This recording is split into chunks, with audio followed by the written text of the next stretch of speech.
Jesus Christ, okay, he ordered people to essentially, and some commentaries actually say, rape them, sexually assault them without their will, sorry to say. You mentioned Jesus, peace be upon him, who we love and revere as one of the mightiest messengers sent. Yes, we love and revere him. Yes, as we slander him completely. So, ladies and gentlemen, this is a little bit of an odd one since we're streaming to both my channel and to Hatoon's channel. We are here with some guests that we will be bringing on here shortly. We will be reviewing Mohammed Hijab's video there that he decided to release and say some nice things about Jesus, according to him. Very respectful things. Very, very respectful things. They love Jesus so much they can't even breathe a little bit to kind of take pause before they attack Jesus. That's the amount of the love they have for Jesus.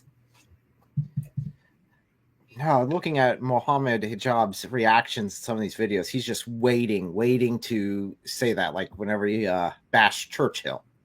He was just on the edge of a knife, ready to jump. Just get the, oh, yeah, he's a war criminal. He's a war criminal. It's like, okay, I just was watching you wait for that. So we are joined by Mary Harp. Hello. And my lovely wife, El Iso Elhim.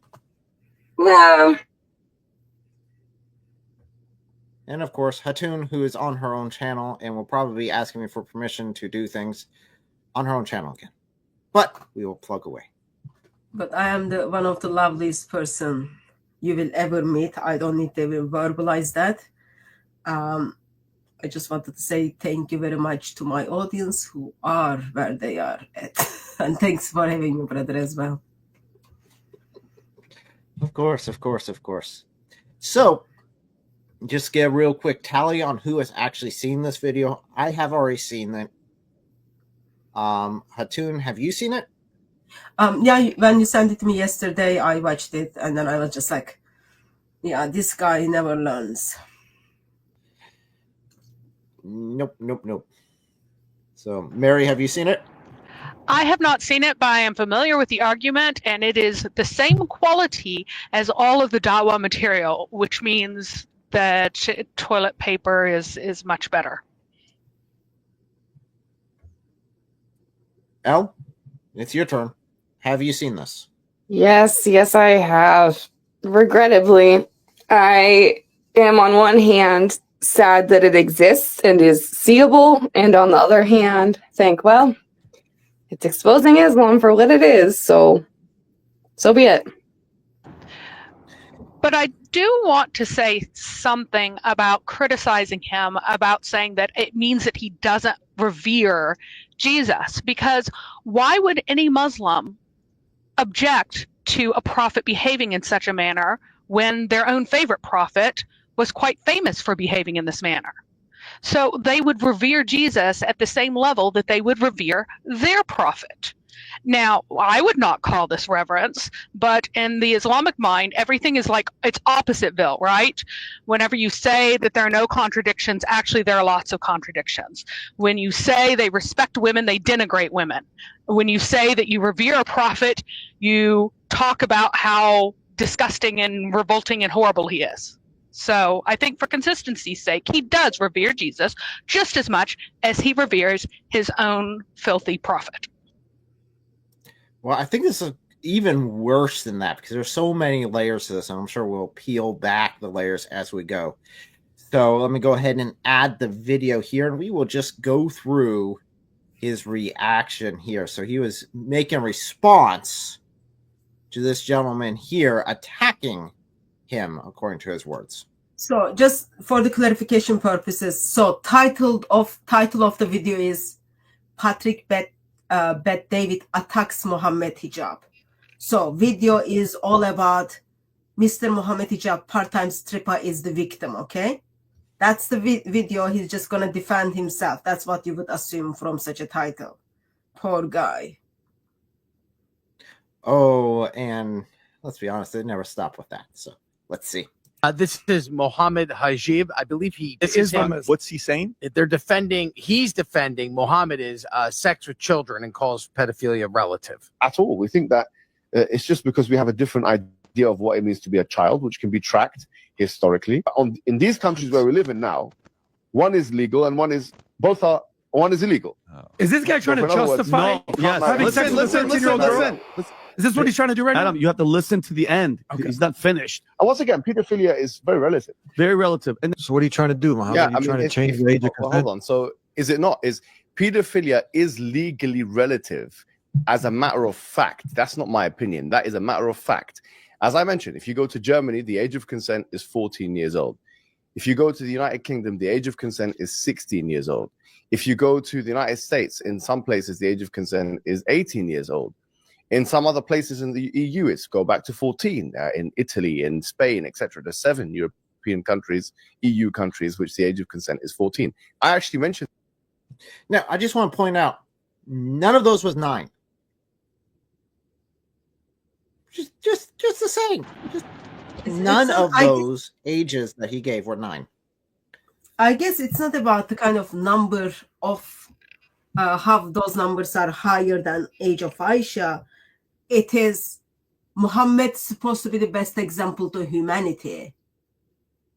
He is the one who stands for all judgment. He's the judge that needs to be upheld to.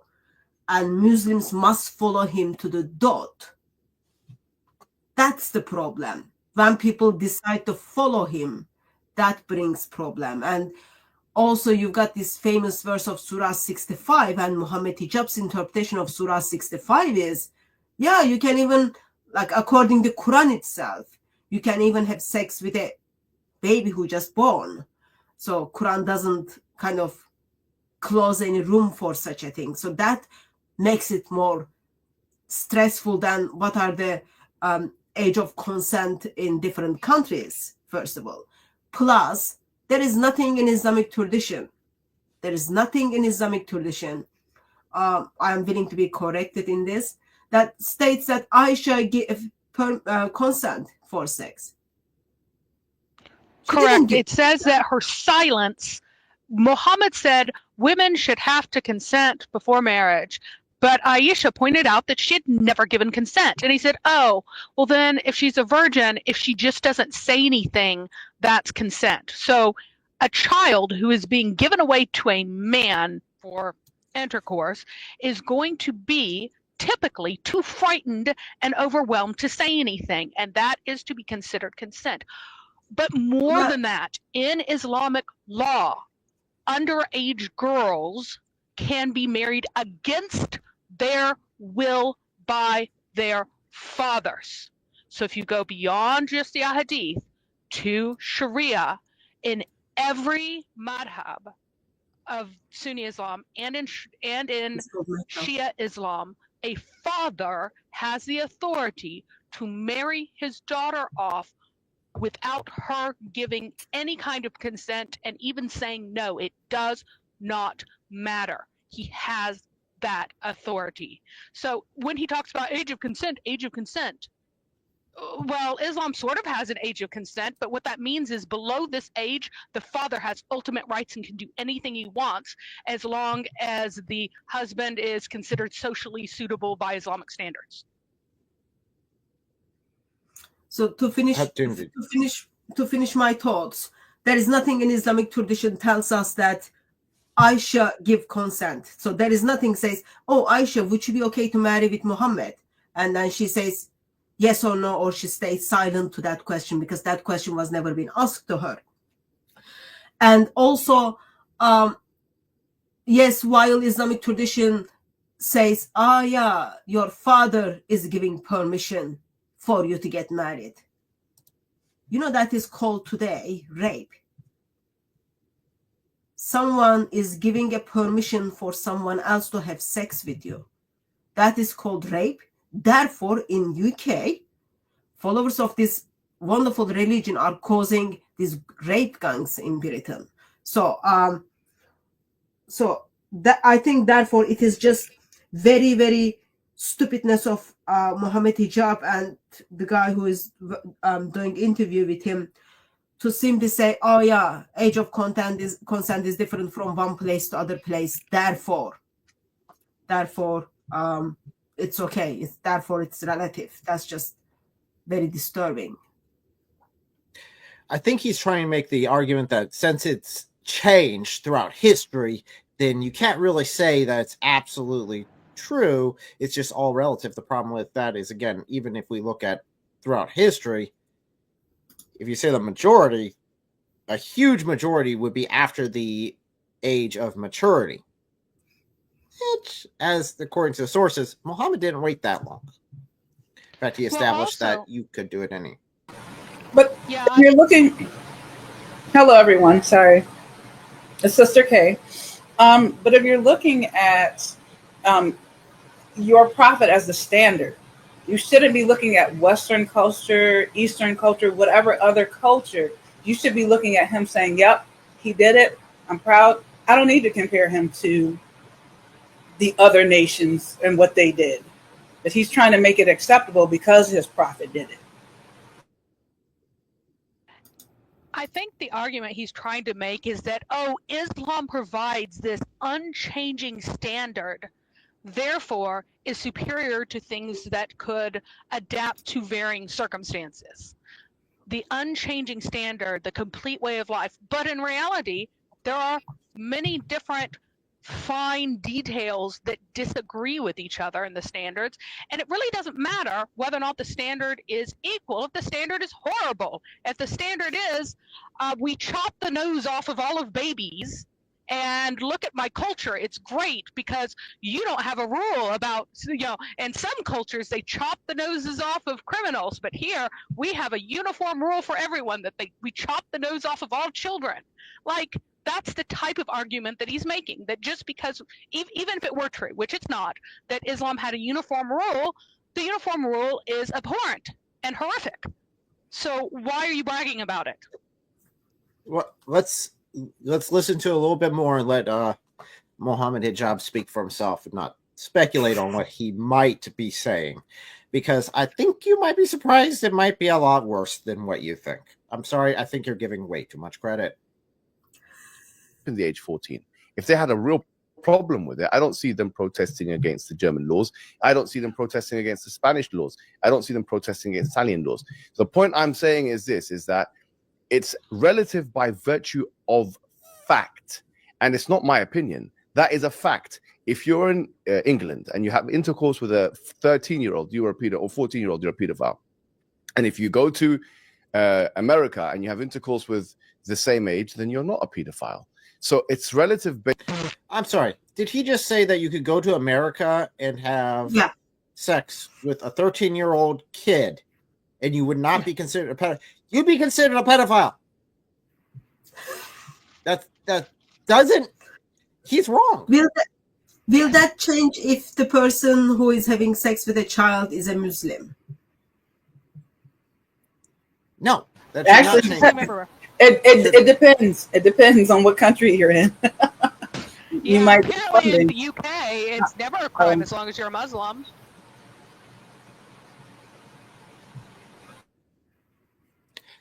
So yeah, I mean, that is, and again, this is just trying to obscure the truth, because it doesn't matter what it is in all the other places. Again, all the examples he's given us, again, is past the age of puberty, where Muhammad didn't wait to it. We can point to that pretty easily in the sources.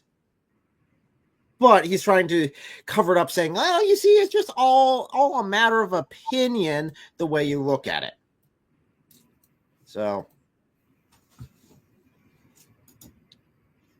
tap over. There we go. Based on the arbitrary measures of policymakers in different parts of the world. That is a matter of fact. If they want to reprimand, they have to now come with an argument against. So is he trying to justify sex with children? Children, that's the whole question. And that's the inquiry. What is a child? That is the question. He's poisoning the well. He is begging the question, which is a fallacy. It's called begging the question fallacy.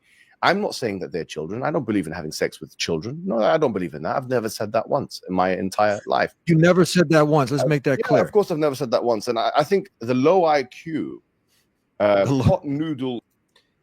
Hatun, you seem to be holding back a comment here. He will never Be say laughing such pretty a hard at thing. their statement. He will never say such a thing. Like, look at him. He just wants to advertise the Quran. Why would he say such a thing? Why would he stand in front of the Quran-only Muslim and then say, if you just take the Quran, this is what happens. You have sex with a kid who is not even like, who just born, who is just a baby.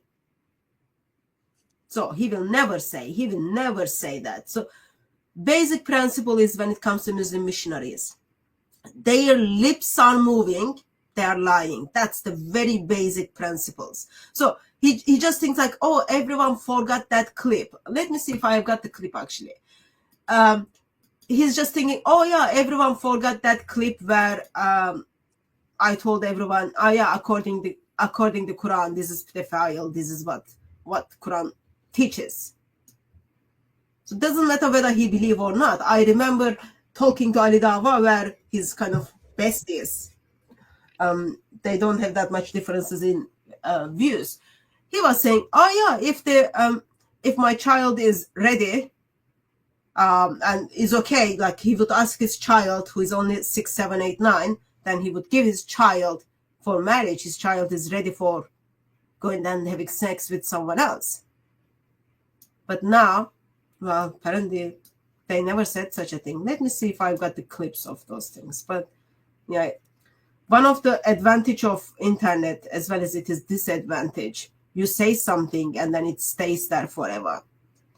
And that clip is still on internet. I need to figure out where it is, but it is still on internet. All right, give me 30 seconds to check your email. My email? Yeah, give me just like 10 seconds to check your email. The magic of Sister K at work, ladies and gentlemen. Yeah, so that's called teamwork. It's disturbing. I'm not your team. Don't you dare. At least you. Okay. Hey, at least you're not a Jimmy. So.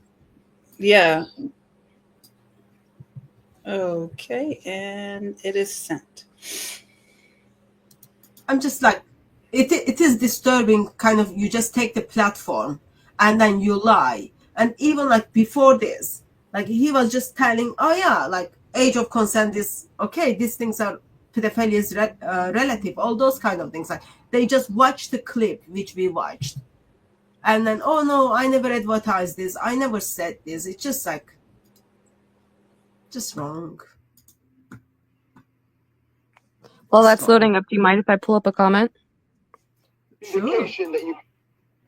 So we see this comment that says, so he doesn't even agree with his own master Muhammad. Yes. Yep. Either Muhammad way. made a ruling and he disagrees with him. So can you remind me what that means when he apostatizes by doing that? It's not just Muhammad, it's Allah and Muhammad together. Teamwork. He disagrees with both. Teamwork makes the dream work. Takfir. There we go.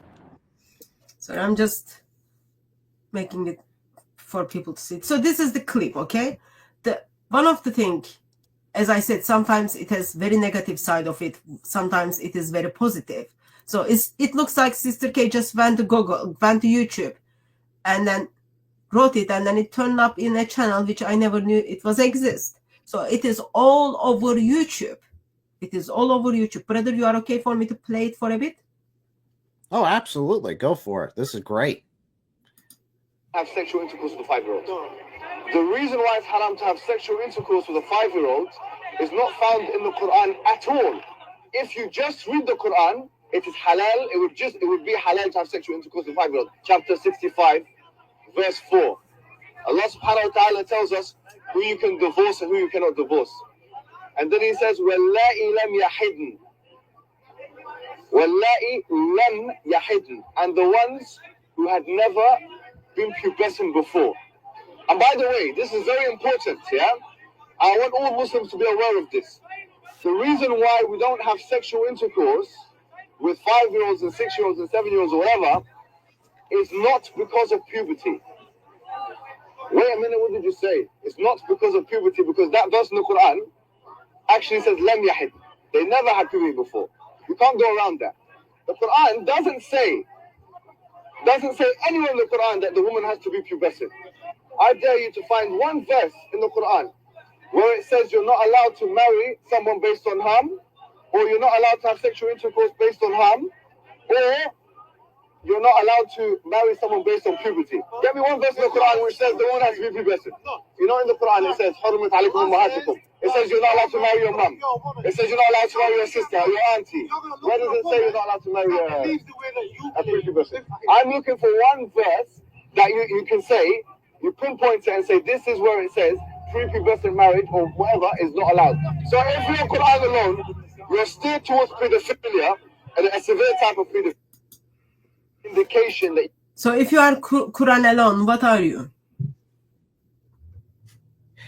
Well, an extreme case of pedophilia. It's not only like normal case. It is not like general, extreme case.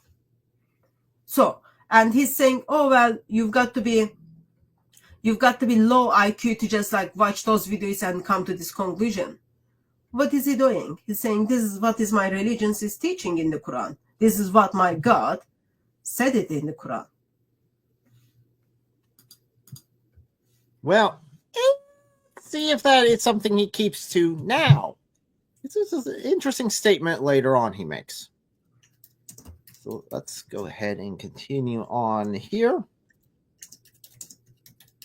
Eating, weirdo that was sitting there, that maybe he was, sorry to say, watching something, maybe that he shouldn't have been watching before, eating his pot noodles, eating his Krispy Kreme, watching what he shouldn't have been watching in his mother's cellar, had the audacity to speak in that manner and try and inquire in that way without humbling himself and asking questions and being a real man, which he cannot be, and he is not. Yeah, and the other ones there sitting ducks, low IQ, they don't realize that actually there was nothing in the speech of this man that suggested what this man is suggesting I'm saying. If he was in the United Kingdom, I would sue him for defamation of character. Now, the reason why I'm not doing that, because in the United States, it's much more difficult to do that, and it's much more costly, and he's not that significant anyway, this individual who looked like he was. Yes, but you're willing to make a video and focus on him. I mean, does anyone else get sick of whenever Mohammed Hijab just goes off on these personal rants of attacks? I mean, you can tell when he's actually has nothing, because that's all he does is knee-jerk reaction. Personal attack. Yeah, he's upset, and that's where I think he tries to sound intelligent when he does it, but he really is just a sniveling crybaby. Like, you literally are upset about somebody literally listening to your words and saying, whoa, and reacting to your words. And you said, as we see in the video, not only did you say that, you said Allah's words condones this. Allah's words alone condone this. He needed help from a bunch of other people to make sure he wasn't endorsing this, but we know better. So to be clear, that would make Allah someone who has a severe case of pedophilia, right? Exactly. He's a child trafficker. Whenever you're watching Mohammed Hijab, you can see where he starts getting upset. You're right, because he realizes he's got nothing. He's upset. He's insulted. And he goes on personal attacks. And then if those don't work, he doesn't get the reaction he wants. A lot of times he'll go to saying something extreme. Saying something he thinks he'll get shock and awe for. Atun? I would like to point out, actually, you just said something. Shock and awe.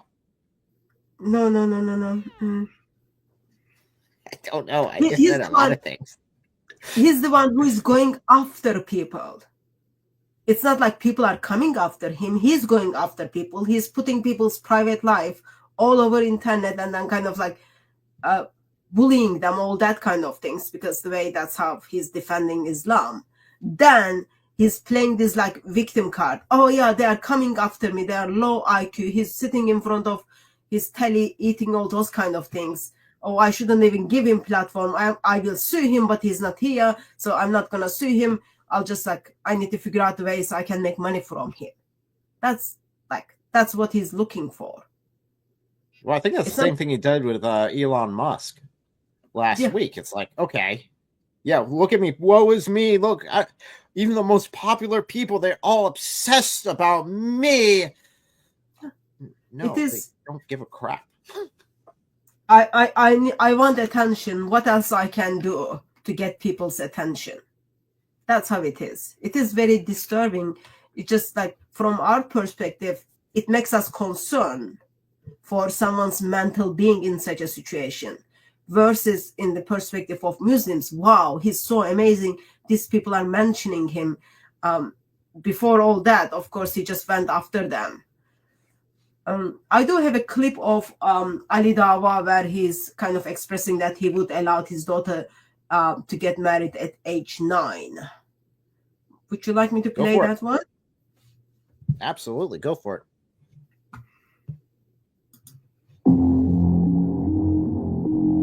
That's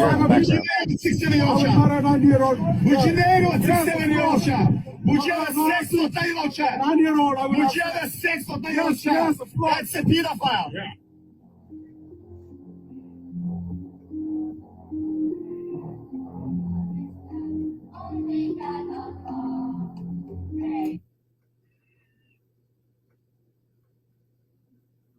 So let me just get Ali Dawa's scene here. Sister K and that number, no, you know in Islam, we don't, you ask me, would I go around my daughter marrying 9-year-old? You know why not? You ask me, would I allow my daughter to get married at 9? I'm saying the analogy is wrong. Because our teachers, women have to be sexually, mentally, and physically ready. That means if my daughter, if my daughter wants to hold on, let me finish. If my daughter reached the age of menstruation, 9 years old, I would say you are ready. You are ready to get married. However, it's when you're thinking of community emotion. If she says, Dad, I don't want to get married. All right, no. But she right now. Okay, she's 9 years old. Like, she says she's ready to get married. I will have to check that she's mentally ready. Sexually, physically, you don't like her. She's not ready. Yes. No, I'm saying, hypothetically, they don't yet. Okay, if they're all yes, if she's mentally ready and she's found somebody. And a 40-year-old coming. Listen, I have to ask permission. You got a 9-year-old. I took 10 years off. You got a 9-year-old. No, let me watch it. If they 40-year-old. Yeah, so you got the point. So he's gonna give his daughter into marriage when his daughter starts bleeding at age 9, because apparently that's a sign that she's ready for it. Fair game. That seems legit for a Muslim. Yeah. Well, I mean, he's being honest at least, I guess. For I'm trying now. to look at the bright side of things. It doesn't work so well. There's I'm not a not lot sure to grasp onto here. There's no right side of Islam. Sorry. Go on, Sister K, sorry. No, you got it. I'm sorry. I was gonna say, like, I'm not sure if this is he's being honest. He's simply blindly following his prophet and putting the life of children in danger. Not only the life of children, but he's also putting the life of his own daughter in danger. Just, I find this disturbing. So. Oh, absolutely. So we'll go back to the other one here. Keep that in mind. Remember, they're kind of like best mates. So they're on the same page with this. I wouldn't use the best mates. I would use the phrase one flesh, but I'll let that go. Yeah. I'm not keeping track of what's happening behind closed doors here. So Little Deer said hi to Mary and Sister K. Sister Mary and Sister K. Just to let you know. I miss her. Yeah, she said hi. She's over on TikTok right now. which we're also streaming TikTok as well to YouTube and everywhere else. So. Pastor, my love. Well, she can hear you, so that works. So let's go ahead and see what else these guys have to say. The shoe shiner for Patrick Bet-Davis. Maybe he was shining some shoes and stuff like that and cleaning in the toilets. And then they said, just come in for a second. We've run out of guests today. Come, just sit here and just fiddle with the computer. Make yourself useful. And give us some coffees and teas as well and some Krispy Kremes. And you know how to make the pot noodles, so might as well make that one as well. So this guy who's a nobody, who's trying to challenge me, and Bet-Davis, we spoke to Bet-Davis, me and you, and we spoke. We had a good conversation. Never disrespected the man myself. I've only held him to account in the proper and meaningful way, where he has overcrossed the boundaries. Should have had the integrity, the intellectual integrity, to stop this. He just went on a whole rant about this guy, personal attack after personal attack, and then turns around and says, I'm respectful. This chump from saying the stuff that he was saying, but he didn't have that, and we don't expect that from them. Let's go on to a couple more clips. Let's go to the next one. And guys, and let's just go back, because Jesus Christ, you know what I'm saying, we're Christians, and you have to say what it is. Jesus Christ spread love, spread peace, spread all that type of stuff. Was he a virgin, Tom? Jesus Christ? Yes. Okay. He's treated women great.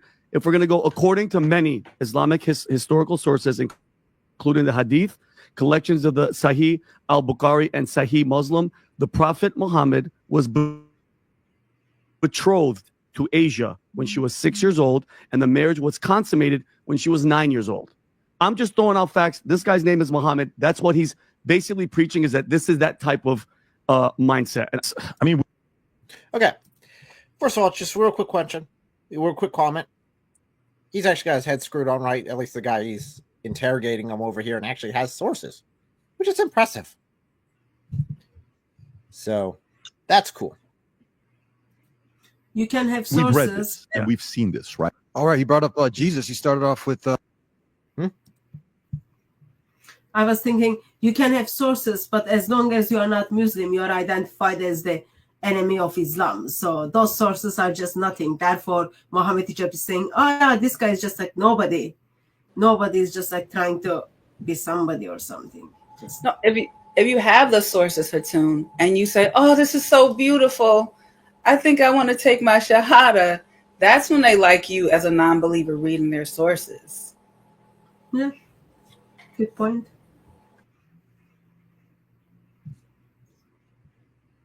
I think we lost Mary, but we will continue to trudge on through. Jesus, we can have a lot to say here. What do you here? The first thing I will say is that they believe that Jesus is the author of the Old Testament because he's part of the Trinity. Because don't forget, they believe that the Father, the Son, the Holy Spirit are one God, and therefore it would follow that he's the author of the Old Testament. And it would also follow, therefore, that when Jesus, the part of the Trinity, mentioned the person of the Trinity mentioned in Numbers chapter 31:18, that take the young ones for yourself. And almost all rabbinic commentators said that young ones means prepubescence, actually. There is no such equivalent verse in the Quran. There's no such equivalent hadith in the Prophet's sayings. There is nothing in Islam that says you can take the young ones, the prepubescence for yourself. So according to them, Jesus Christ, okay, pause for a second. Did we just watch a video from Muhammad Hijab who's saying if you just read the Quran, you would have an extreme case of pedophilia? You guys are a bunch of Islamists. Saying there's nothing. Yep. There's nothing in here. Nothing. Oh my gosh. You guys are reading it wrong. What gets better is that he says the rabbis say the young ones mean prepubescent girls. What he does not say is what the young ones say about for yourselves. Guess what they say? They don't say it means sex. Only perverted Muslims think that sex is in there. A Muslim reads this passage, and every time they're so filthy minded that they go, what else would you have a human female for in your household if you aren't having intercourse with her? Not one rabbi says that this is for intercourse with prepubescent girls. Rather, what they say is that these are girls who are brought in as young children who are innocent and are brought up in the households. Does not say, not even one rabbi says, that's because they want to have sex with them. Completely Islamic mindset. So this reveals exactly what Muslims think about everything, because that's what their religion is. I would like to add a few things, if that's okay, your brother in Christ. Absolutely. So, Mohammed Hijab has been in Dawa gangs scene for a long time. Very, very long time. He had debates and discussions with Christians. And it is such a heartbreaking fact to see, actually. He's got this giant brain which is frozen and doesn't work. So, neither Christian scripture teaches that Jesus is part of Trinity, or neither Christians should believe such a thing. Bible doesn't teach that Jesus is part of Trinity. God is identified as triune God, and Jesus is person in Godhead. When we talk about God, we are not talking about, oh, there are parts or pieces like this. That is just very intentionally he's misguiding and putting his Islamic teachings into God I worship. And that's I find that's very disturbing. He's being extra dishonest. That's first thing. Second thing is kind of echo of what Mary said. So when we get our attention to a letter in the Bible called Titus, okay, it is only 3 chapters, 2 pages, and Muslims, I never come across with a Muslim who read it, okay? So chapter 1, verse 15 states, to the pure, all things are pure. To those who are corrupted and do not believe, nothing is pure. So his heart and his mind is corrupted. Therefore, as he hears those verses from the Bible, I don't even believe first he kind of read it and then find it out. He heard it from someone. Therefore, he's putting his Islamic mindset, Muslim mindset into the biblical verse. And that is very dangerously creepy. When someone is reading the Bible in the eyes of Islam, whatever Bible says, they are going to justify that, what Muhammad taught. And that's very concerning. So therefore, when they read the Bible, they are saying, oh yeah, Jesus is ordering these non-believing girls for rape. That's not the verse itself says. So if that's okay, I'll just read the verse, brother. Is that okay? Go. Yep, absolutely. Muslim apology is supposed to be starting from Numbers chapter 1, from verse 16. Okay? I read it from verse 15 because that's how the paragraph starts. Have you allowed all the women to live? He asked them. They were the ones who followed Balaam's advice, and they were the means of turning the Israelites away from the Lord in what happened at the Peor. So that the plague struck the Lord's people now. So this is the verse comes from what is Muslims are focusing. Now, verse 17. Kill all the boys and kill every woman who has slept with a man. But save for yourself every girl who has never slept with a man. All of you who have killed anyone or touched anyone who was killed must stay outside of the camp 7 days. And then it goes on. And then Muslims will bring up verse 35 and then say the number of those girls who has not slept with a man was 32,000. So Jesus is ordering rape of 32,000 virgins. That's kind of what Muslims are getting to, because they are reading that from the perspective of Surah 4. They are reading that from the perspectives of Muhammad's teaching. But Bible doesn't leave room such a thing. The reason Bible doesn't leave room such a thing, because it is telling us what needs to be done to these kids, these children, these virgins. Okay? They are virgins. Maybe they are having their period, but we know they have not slept with a man. Deuteronomy chapter 21 from verse 10. When you go to war against the enemies, and the Lord your God delivers them into your hands, and take captives. If you notice among the captives, beautiful woman, not the kids, not the children, who are attracted to her, and are attracted to her, you may take her as your wife. Bring her into your home. So you are taking those women as your wife. They are coming to your house as your wife. Okay? Bring her into your home and make her shave her head, trim her nails, put aside the clothes she was wearing when captured.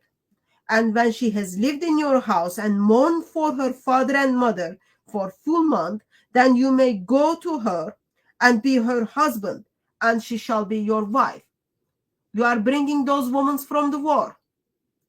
You must look after them. You must take care of them. They are women. They are not kids. They are not girls. They are not children. They are women. They've been brought from the war. Your responsibility to take care of them. Your responsibility is to give them time for them to grieve. And when the bereavement is over, what do? You become their husband. They become your wife. Not you kind of just have sex with them and then throw them outside. Not the case. If you are not pleased with her, let her go wherever she wishes. You must not sell her or treat her as slave, since you have dishonored her. People had to follow such laws.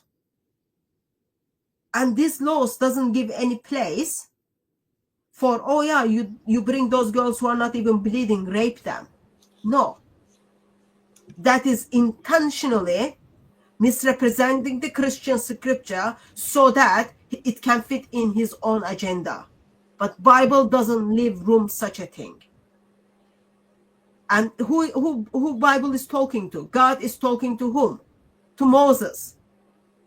In this occasion, to the Midianites. For certain time, for certain people, for certain group. As scripture says, those whose hearts are pure, everything is pure to them. Those whose hearts are corrupted, nothing is pure to them. So Muhammad hijab simply fits that category, and it is very much disturbing. Very much disturbing. So before we continue, we have a quick question here from the live chat asking, they heard taking the young ones for yourselves was a command out of anger from Moses. Is there any validity to this? The answer is no. And I think just reading the passage itself in that context makes it clear, no, this was a provision for those who were innocent in this, not to be harmed by these actions. But and I think it's important to understand the context, because those women, were they not sent to corrupt the men of Israel? With the ones that were sleeping with them, to turn their hearts away from their God and so on and so forth. So those women who engaged in that behavior were put to death. Those women who opted out and did not partake in that behavior were kept alive, not for sexual slaves, as we see in Surah 424 and 2433. You don't see, and he's trying to drag the Bible down to the filth that's known as the Quran and the Hadith. Yeah. So another point is that what was normal in the ancient and even medieval world, whenever a city was taken or a group of people was destroyed in war? What was normal in all of human history was what Muslims do, minus raping tiny children, but enslaving a lot of people, killing a lot of people, and raping anyone that you want to rape and making them your slaves. The Bible stands alone in not allowing that to happen. You could not have a rape slave. They do not exist in the world of Judea. You can have a wife. She becomes a wife. She has a legal status of concubine, which means that if she's divorced, she doesn't get an extra payment, but she can never be sold again. And that is unique. And I am a big history buff, and I read lots and lots of sources. As far as I know, that is unique in the world, that you are not allowed to have rape slaves that you then sell on. That's not a thing. You can only marry women. And here also, what normally happened is right after a place was taken, immediately there's horrible rape, murder, things like that happening, like right out in the streets. You're not allowed to just have sex with a woman that was just taken in battle, which again, the norm across history, across thousands of cultures. God said no. Is this the most perfect law in the world? Well, what does the Bible have to say about that?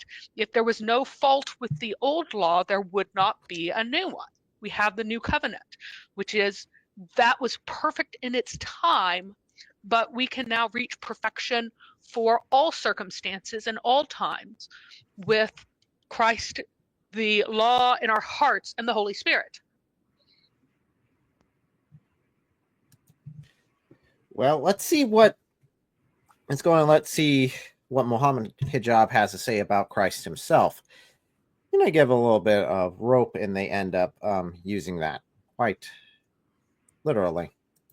He ordered people to essentially, and some commentaries actually say, rape them, sexually assault them without their will. So sorry to say. No, they don't. So if you're saying you 1000% disagree with it, then can you please come online and tell us that you 1000% disagree with the Bible, and 1000% disagree with Jesus Christ, and 1000% disagree with Numbers chapter 31 verse 18, and 1000.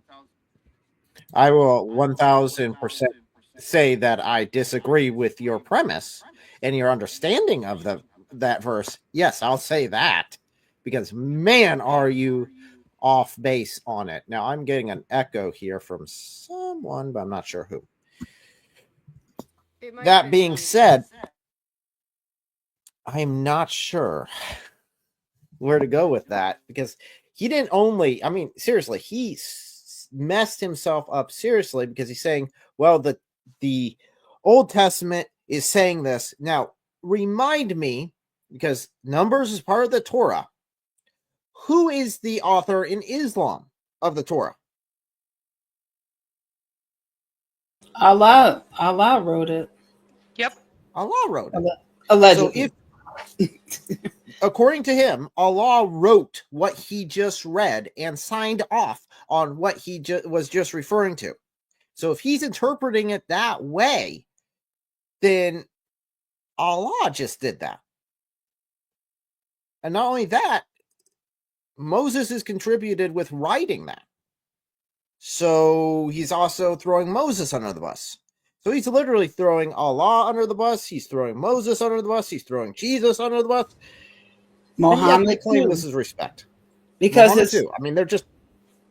I mean, because the Quran came to confirm which was already, sent down prior to it. So, me. Have you not? Has anyone noticed that the sources he gave? Did you all get who says it in which page, which book? Did you all get that? No, because he didn't even bother to give any source. Nope. He knows. Nope. He knows Christian scripture alone has the supreme authority over everything. Man without sources. It's very, very disturbing. Very, very disturbing. And the way he's forcing his views into scripture is very disturbing. You expressed your brother in Christ that you are 1000% against what he's saying. I don't even know what is 1000%. I don't even know if that is even possible, but I'm learning there are lots of things are not possible, suddenly possible in Islam.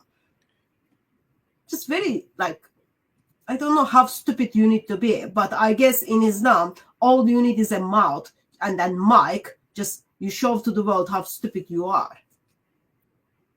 And this, Oh, yeah. this happens quite a bit with him, just running his mouth, and he ends up, I can say the shocking thing. It sounds like a good idea in my head. Let me go ahead and say it, and doesn't realize what he's actually saying. He doesn't realize that he just referred to, according to his own theology, referred to Allah being the author of this, and Allah has done this horrendous act according to him. So Allah is the one who commanded it then, according to him. Yeah, and So- I'm sorry, go ahead. Sorry, from Islamic perspective, yeah, Allah did all these kind of things, but there is something Sister K said. I think for the brothers and sisters, that was very important point. Please do not miss it. So, Sister K expressed how the verse by itself, it simply shows God's kindness and God's mercy. She pointed out that that judgment is done for the sins for those who deserve it. God is the one creator. He's the creator. He's the judging the people for the sins they have done. And God is sparing those girls or those women who have not slept with anyone because they have not committed a sin. That's God's kindness and God's judgment. It's like, that's very, very, very important to kind of think about it. And I think it was Sister K again expressed how Midianites were intentionally hunting down Israeli Jewish people and then making them to not only commit sexual sin, but also taking them away intentionally from the God they worship. So God is stepping in and judging his creation and showing mercy and kindness to ones who have not committed sin yet. But Muslim mind is just so corrupted, therefore they will look into the scripture, and then when someone says, oh yeah, take that to yourself, that means like, oh yeah, take that person to home and then just rape, continue to rape. That's the mindset of Muslims because that's what they learn from their prophet. That's what it comes down to. I mean, that's what Muhammad did. If you had an orphan girl that you had feelings for and you didn't feel that you could justly take care of her, you were to marry her, right? So, of course, that's the mindset they're coming from. They're coming from those your right hands possess, you can have your way with. Those sort of concepts are built into Islam. And because of that, that's what he's seeing. And that's what he's putting on the Bible when it's a completely different God. And why is it built into Islam? Because that's what the pagans were already doing. It's a pagan religion. It just throws some stuff into paganism and even corrupts it further because the pagans didn't have intercourse with children. That was Muhammad's invention.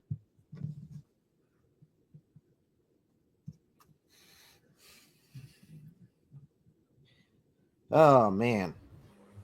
Yep. Let's go ahead and continue, see what else they have to say on this. 1,000% disagree with the injunctions given therein. I can 1,000% guarantee that this chump will not do that because he does not have the intellectual prowess or the integrity. He's not integrous enough to be able to face his own contradictions. And in fact, his argument has collapsed under the weight of the internal contradictions therein. So I would say to you, you could say the same thing about Muhammad Hijab's arguments here. Because all it takes is 5 seconds of actually reading to see the context. But he didn't.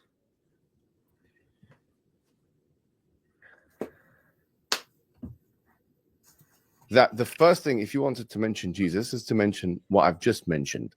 And especially this verse of Numbers chapter 31:18.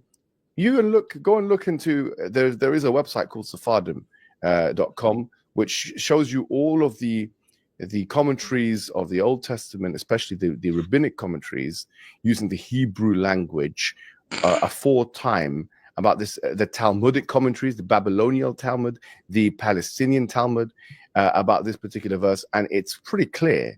And even some translations into English talk about young girls. It's pretty clear if you look at the sources. This is talking about the prepubescent ones. So the right-wing people and this man and other people that want to accuse the Prophet Muhammad ﷺ of such and such and this and that, you have to first deal with this inquiry before you start speaking about Islam. And then now, we've already addressed this, but then I'll address it again. He started mentioning about Aisha, at the age of 9, etc., etc. And the response. Well, first of all, before continuing, yeah, go ahead. Yeah, I was going to ask if you can pause before he moves to Aisha. Okay, so you can be so generous and double stupid and then say, okay, I'm going to give that to him. Those are talking about the girls who are not bleeding yet. Okay? Just like be double stupid and generous. But what the scripture says, what do they need to do to these kids, according to him? Oh, he don't know. Why? Because he never bothered to read Deuteronomy chapter 21. He never bothered to read the Deuteronomy chapter 21. You've got to look after the woman who you took it from the war. You take care of them. You provide for them. And they become your wife and your husband. You become wife and husband after their grievance process is finished. And when, okay, we don't want one another, you cannot sell her. They are not a thing. But he wouldn't mention that. Even like you've been so stupidly generous and then allowed him to lie and get away with those kind of things. Still, he has to deal with the other part of the scripture. What needs to be done to those women who have not slept with anyone? I know people who are not married. They long years back, they start having their periods and they have not slept with a man. So, because you have not slept with a man, that doesn't mean you have not bleed yet.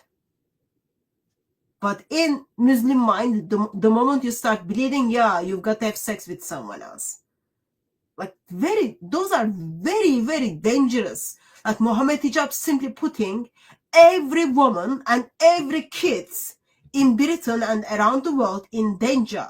This gentleman needs to be in prison for a long time. But he will play victim card. He wouldn't even be able to do that. But also, in contrast to that, is it okay if I read Surah 24:33? Absolutely. Okay, it says, and let those who find not the financial means for marriage keep themselves chaste until Allah enriches them of his bounty. And such of your slaves as seek a writing of emancipation, this is in parentheses, give them such writings if you find that there is good and honesty in them, and give them something yourselves out of the wealth of Allah which he has bestowed upon you, and force not your maids to prostitution if they desire chastity, in order that you may make a gain in the perishable goods of this worldly life. But if anyone compels them to prostitution, then after such compulsion, Allah is oft forgiving, most merciful to those. Well, I'm not going to read the rest. It says most merciful because the parentheses is trying to say to the women. But yeah.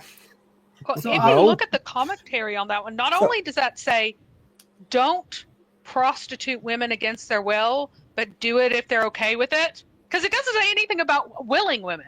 Not a word. But if you go to the commentaries, those parentheses, no, every commentary says that Allah is merciful to the men, men, if they prostitute women against their will. Yep. And that's what I was going to address, was that, as well as the fact that these are women that, quote unquote, you own, and they're seen as products to be sold. And I said, well, you don't sell them, but if you force them to, God will, their God will forgive you.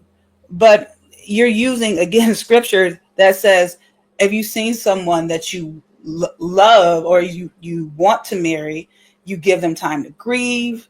And then you can never sell her as a slave. This allows, like you under Islam, under Sharia law, you are a product to be sold, exchanged like Pokemon cards. Well, So it's only don't because Allah loves men better than he does women. Come on. That's what it comes down to, very plainly. Now we have a question here. Well, more of a statement or a question for Mojab himself. If, like he's saying, prepubescent girls are not allowed to be married off, why are there Islamic majority countries that allow it? So thank you for the super chat, and that is a great question. But he's not going to answer it because he doesn't actually want to think that far through. He's saying, according to Islam, it's allowed. That's what he's saying. So if he's making a case, it is not allowed, then yeah, you can ask the question. But he's stating that it is allowed. I appreciate Yasser Qadi's response of no need to lie about Aisha's age.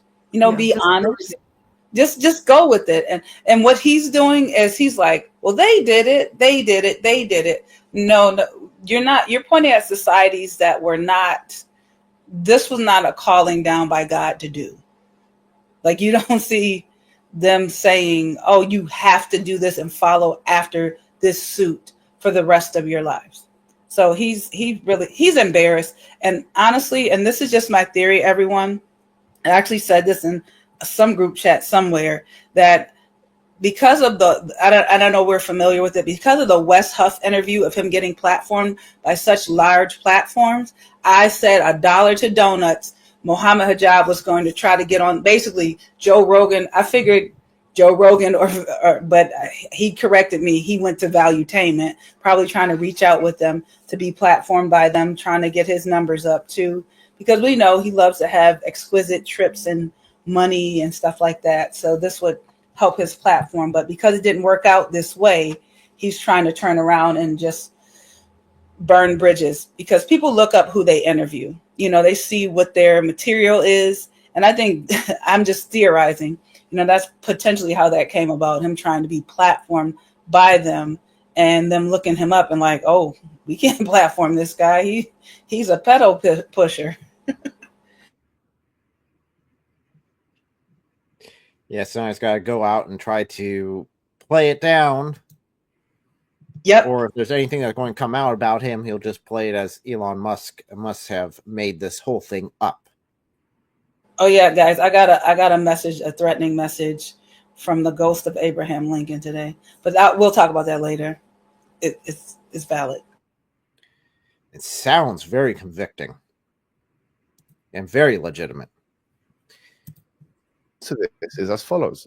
As we both mentioned, and quite rightly so, me and you and the rest of the Muslim people and the majority of the populations, especially in the West, do not condone or are asking for a change in the age of consent, whether in the UK, in the US, in the EU, or even in the Muslim countries. We have no such desire.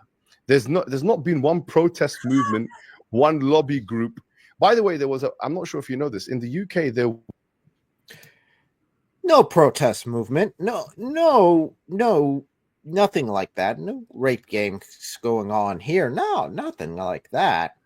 No, just the guy we put in prison for exposing those things. But why would someone wants to bring the change the age of consent, even though there is no consent in Islam in this situation? But like, why would?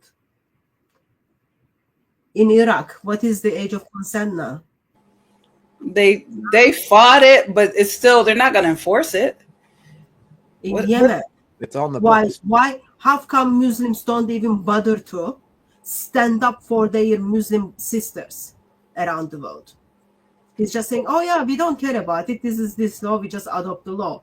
That's a lie. That's a lie, because it is convenient for them to climb top of a child and use those kids for their sexual desire. But wait a minute. there is a surah named after a woman. Islam honors women, Hatun. Yeah, there's a surah named Jinn. There's a surah named Cow. Yeah, Islam is all about animals, all that kind of things. Yeah. But the point is, they are not even bothering. They are not even bothering to be the voice for those who cannot speak. Iraq, like kids are being married off age 9.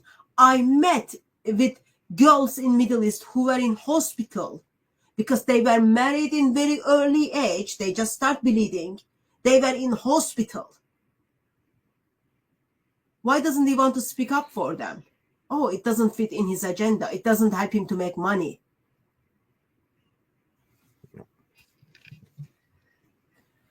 No, we rather speak about Elon Musk and about how he's just being attacked by everyone out there.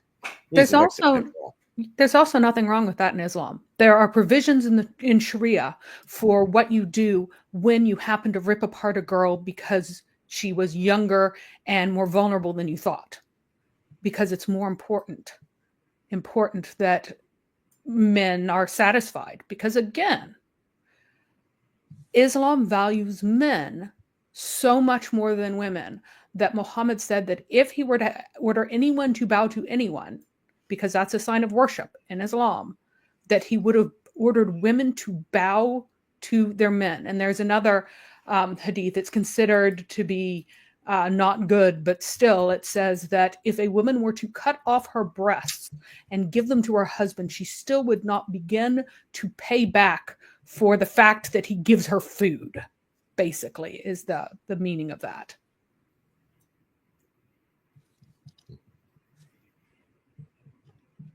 Very, very beautiful verses in Islam. Very beautiful teachings. Mm-hmm. There was, in fact, an organization called PIE, which is linked to the Labour Party, which is the party that is in charge now of government, that was officially politically lobbying for the reduction of the age of consent. Yeah. So the only people that actually have that history are the very people that are in power in these countries. We don't have such a wish or desire to change the age of consent. Having said that, when we make the apologia, for example, for the argument, the polemical argument, that's what we're doing. We're making a historical argument for the age of Aisha at 9-year-old. And by the way, if we really wanted to say this, we could, that someone could say, is it possible, the question is, to be a Muslim and believe in the revisionist account of her being 18, for example? It's possible. It's not an article of faith. There is no takfir or excommunication issued therein. That's a lie! Believing that... I know. Hey, this whole thing has been just open lie after lie. First of all, there have been to believe. Yeah. First of all, there have been Islamic riots in Islamic nations whenever minimum ages of consent for marriage have been imposed. There have been riots because it's un-Islamic. So do not tell me that if you did not have power, like right now, you just ignore it. You just ignore it and have sex with children anyway. So why would you care? Because you're above the law. Whenever you have the control over the law, you absolutely will change it. You just don't bother to until you have full control over it.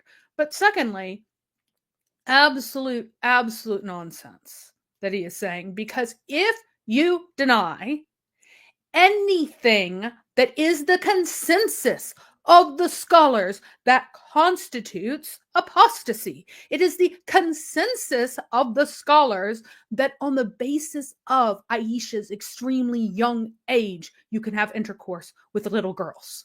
So yes, you are against the consensus and you are outside of Islam.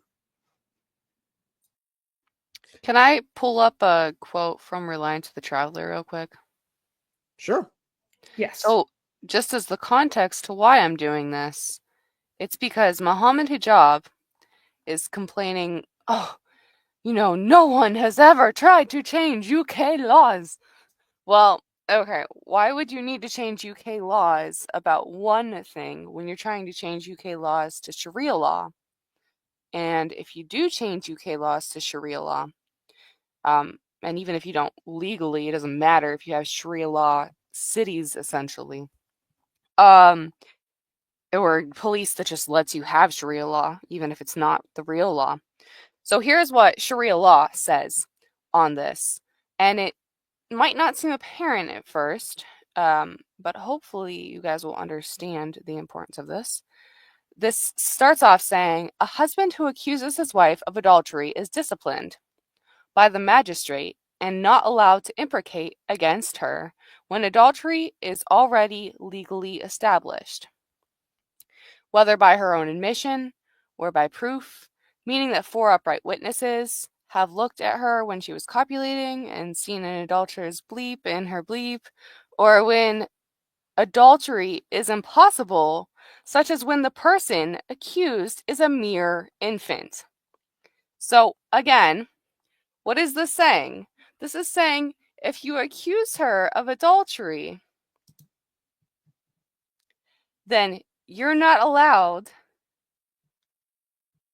A husband is disciplined when he accuses his wife of adultery when, and it lists several instances, when the person accused is a mere infant, is one of the instances in which the husband is disciplined for claiming this. What does that mean? She's capable of being your wife when she's an infant, and she's capable of having it not just arranged, but actually acted upon, to the point where people clearly have claimed that others have acted upon it with their own wife as well. And there are clarifications to this passage that say that the issue is not that she would not have intercourse, but rather that she is so young as your wife with whom you are having intercourse that she does not possibly have sexual desire. And so if someone else acted upon her, then it is taken for granted that it is without her consent. So this is saying that whenever your 3-year-old wife, whom you have been copulating with, has copulated with someone else, you are not allowed to accuse her of adultery, because it is transparent that a 3-year-old does not have sexual desire, and so she must be innocent of that charge, and that happened to her against her will. That is the context. Mary, are you able to remind me what a 3-year-old would be considered? Because when I read Reliance of the Traveler, I read the word infant. And let me check. Right? I would say 1.5-year-old then, because infant is if the word is infant, it probably in the Arabic means one who is not yet weaned, which the official age of weaning is 2 years old in Islamic law. So I should say your 18-month-old wife with whom you have been having intercourse has had intercourse with someone else. You cannot accuse her of adultery because she is so tiny and so young that it cannot have been initiated by her. So the Dizzle has decided to join. Oh gosh. The Dizzle decided nothing. Well, at least he clicked on the link. No, we've got a we've got a kid with strep here, and we're trying to make sure the entire rest of the house doesn't get it. So that's what's going on today. He just got diagnosed today. So anyway, we're scrambling around. Yeah, that's a chore. That's not a good situation. Poor kid. So, have you seen this video yet? I saw that the video exists, but I have not seen the video. So, give you a Bunch quick of flackers. 20-second summary clip right here of what he is claiming. Jesus Christ, okay, he ordered people to essentially, and some commentaries actually say, rape them, sexually assault them without their will, sorry to say. You mentioned Jesus, peace be upon him, who we love and revere, as one of the mightiest messengers sent.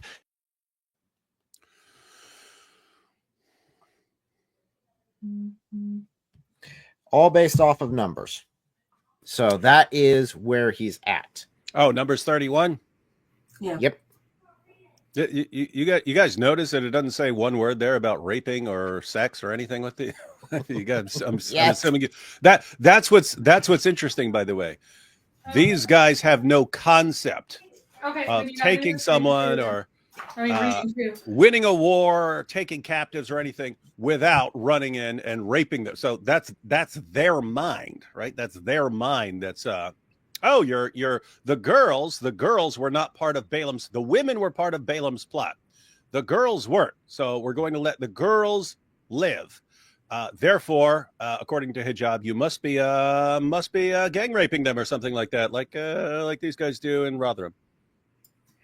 And what's funny is that he doesn't even know that Safaria is strictly a Jewish source. He lies about what it says, by the way. Safaria does not have people having intercourse with the girls underage as little girls in that passage. It does not exist. There's no rabbinical commentary that says that. But he's like, the commentaries, which are about the Hebrew, which are mostly rabbis. It's like, no, it's all Jewish. And none of them say that.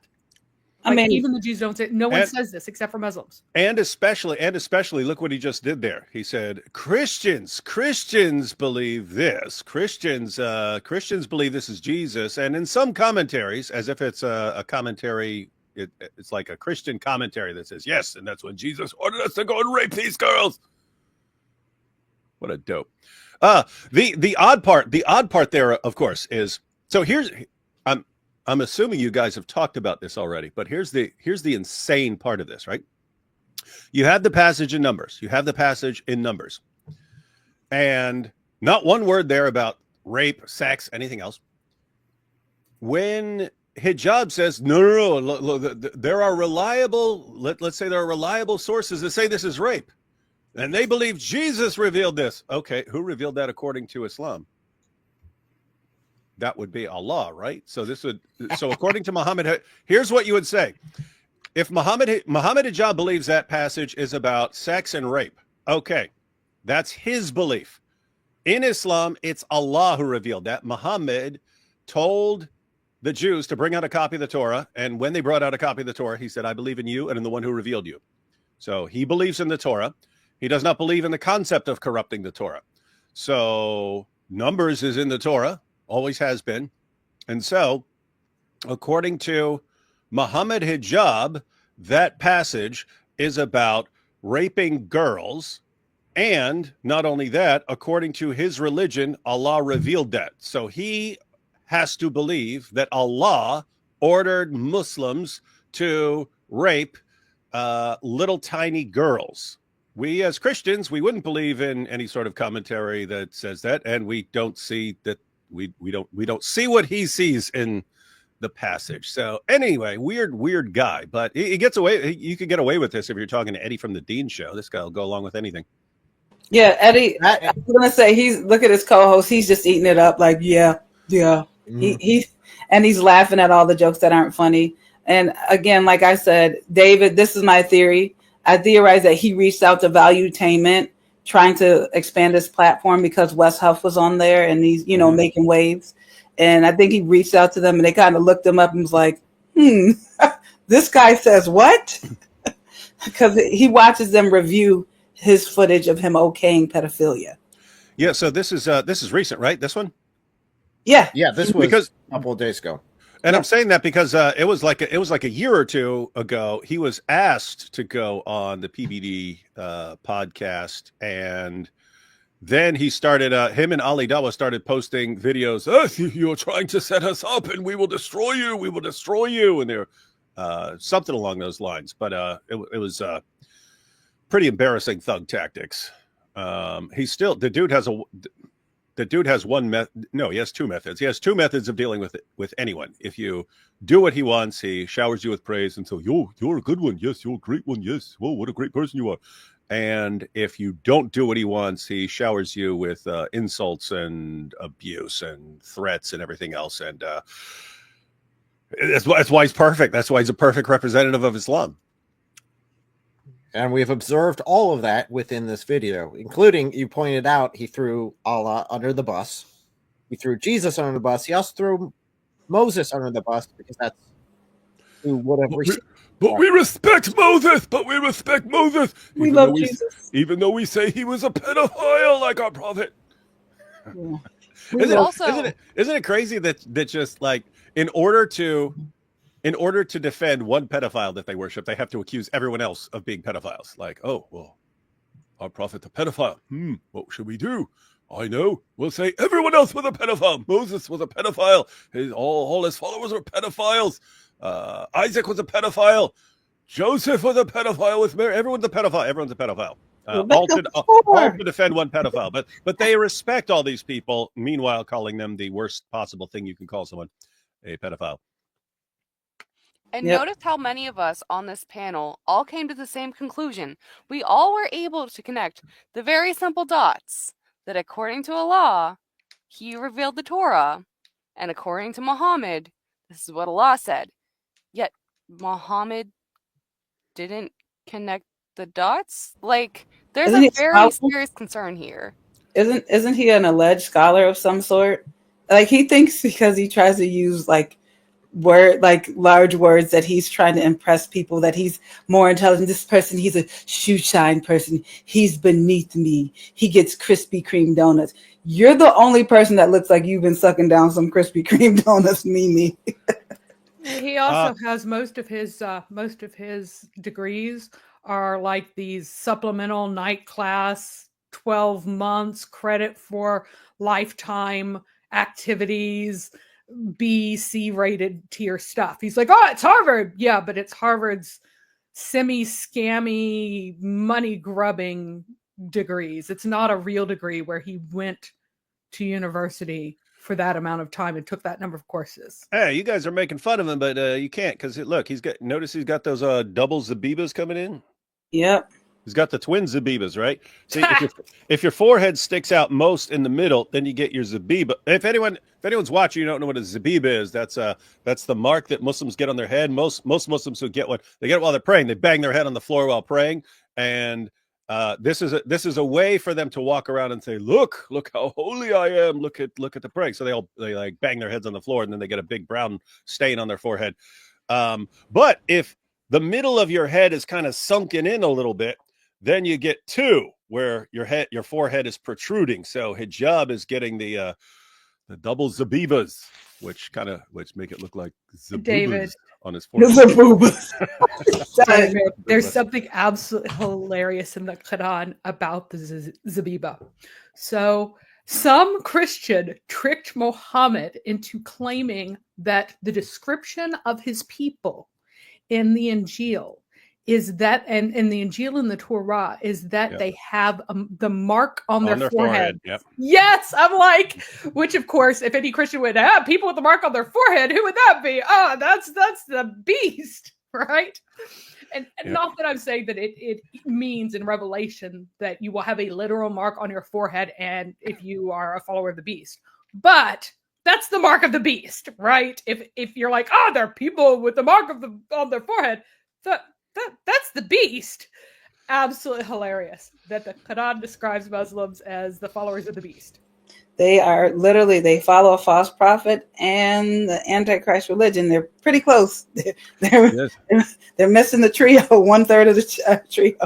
Yeah, the Quran's like, and if you want to be a true follower of Allah, you must get the mark on your forehead.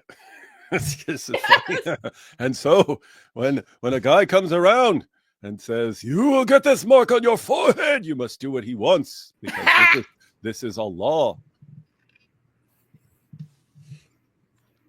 He's got to show you a shin first. That's the real test. So something else interesting on the regard of Muhammad just going so strongly out there and being like, look, it's in the Torah. We established the link between the Torah and Allah.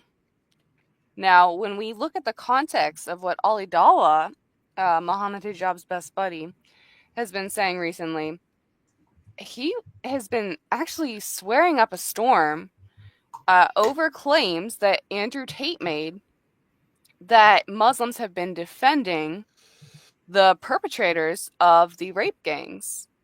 And he said, who the bleep is defending this? Well, according to his best buddy, Muhammad Hijab, Allah is the one defending this. And even if we ignore Ali Dawa's best buddy, Muhammad Hijab, we know still, according to Islam, not according to the Torah, not according to the Gospel, but according to the Quran, according to the Hadith, according to Sharia law, Allah is still the one defending this.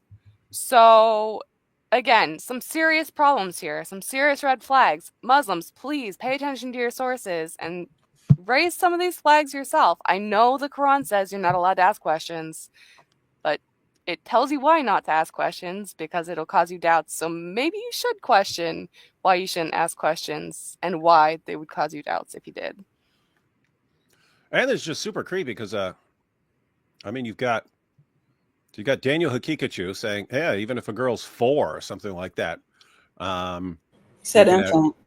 you can consummate marriage with her." And Hijab says that if you just look at the Quran, you would conclude that you can have sex with a 5-year-old. So now he applies some obscure harm principle in the Hadith to say that you should wait longer.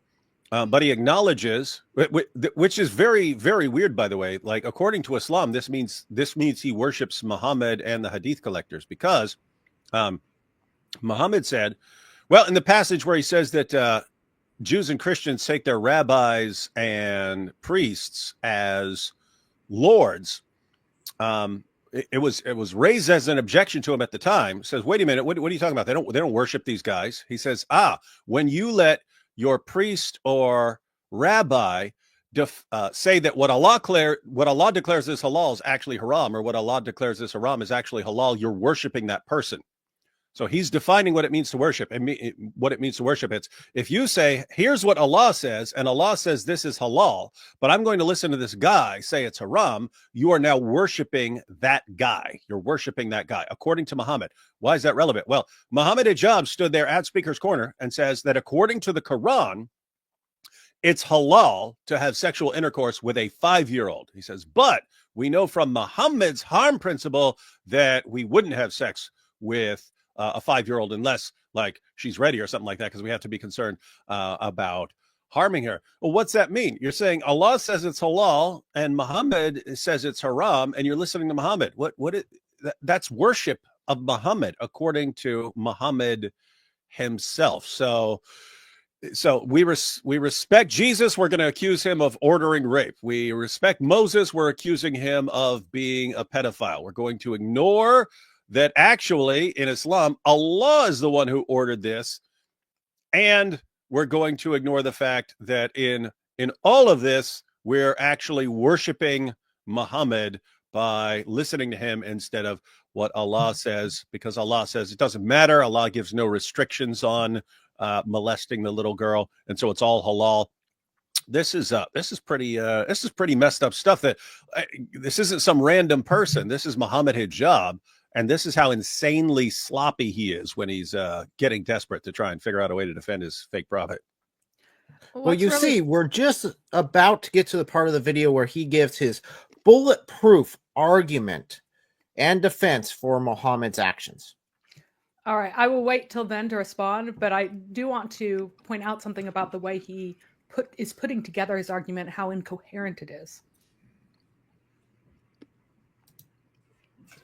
Here. Can I just point out something before we move forward? Because Muhammad Hijab was talking about in Britain, in America, in other part of the world, we don't do anything to change the age of consent. We are quite happy with the land of the law, all those kind of things. And then he talked about how PIE, a group kind of has linked with the current government, with Labour.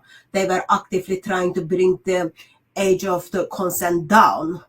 And he was using he was making a point as a Muslim, we are happy. What is the age of consent here? Therefore, we don't need to do any protest or demonstration or lobbying stuff.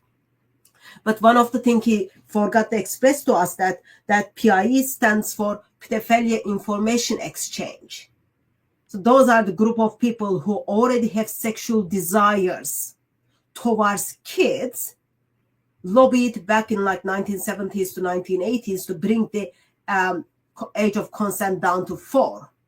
That's what he's comparing that. Picking up the side of the pedophiles and then saying, oh yeah, this is what they are doing. We are just keeping ourselves away.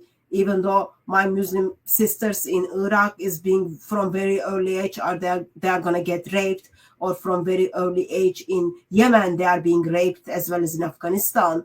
It is not my place to comment on it. We are quite happy with the age of consent, whatever it is in those countries. I find that's very dishonest. I want to express that. You mean Mohammed Hijab's not being completely honest with us? What? Shocker. But isn't is the Labour Party the demis of the Muslims in the UK? Yeah, they're not dhimmis of Muslims. With dhimmis have little bit rights, even though they are not seen as like equal, but they are still given little bit human rights. With the Labour, actually, they are just slaves to Muslim vote as well as Islamic groups in England. So they are not even in the stage of dhimmis yet. They might kind of increase that. They might fight for their rights to get there, but no, they are not even dhimmis. They are just slaves to Muslims as well as slaves to Islam, and they quite enjoy that. Yeah, and unless you understand the common thread that links these folks, you're like, why on earth would these people over here side with Muslims? Because they're both corrupt and sexually corrupt specifically.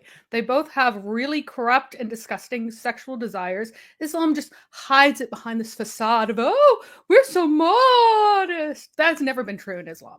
In Islam, wives have always been well known by Westerners, are shocked at the amount of infidelity and shocked at the amount of all kinds of other sexual behaviors very young. It's always been huge amounts of intercourse with boys has come with Islam wherever it goes. So why would not the people who want that ally with Islam? Now, they don't really understand that they'll kill them eventually, because you can't have it in the outside in Islam. You have to hide everything behind the veneer. The veneer is very important in Islam. The veneer is what holds Islam together.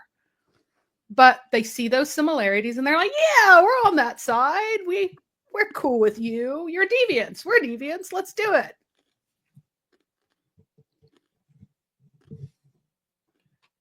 Are we good to go to the next section?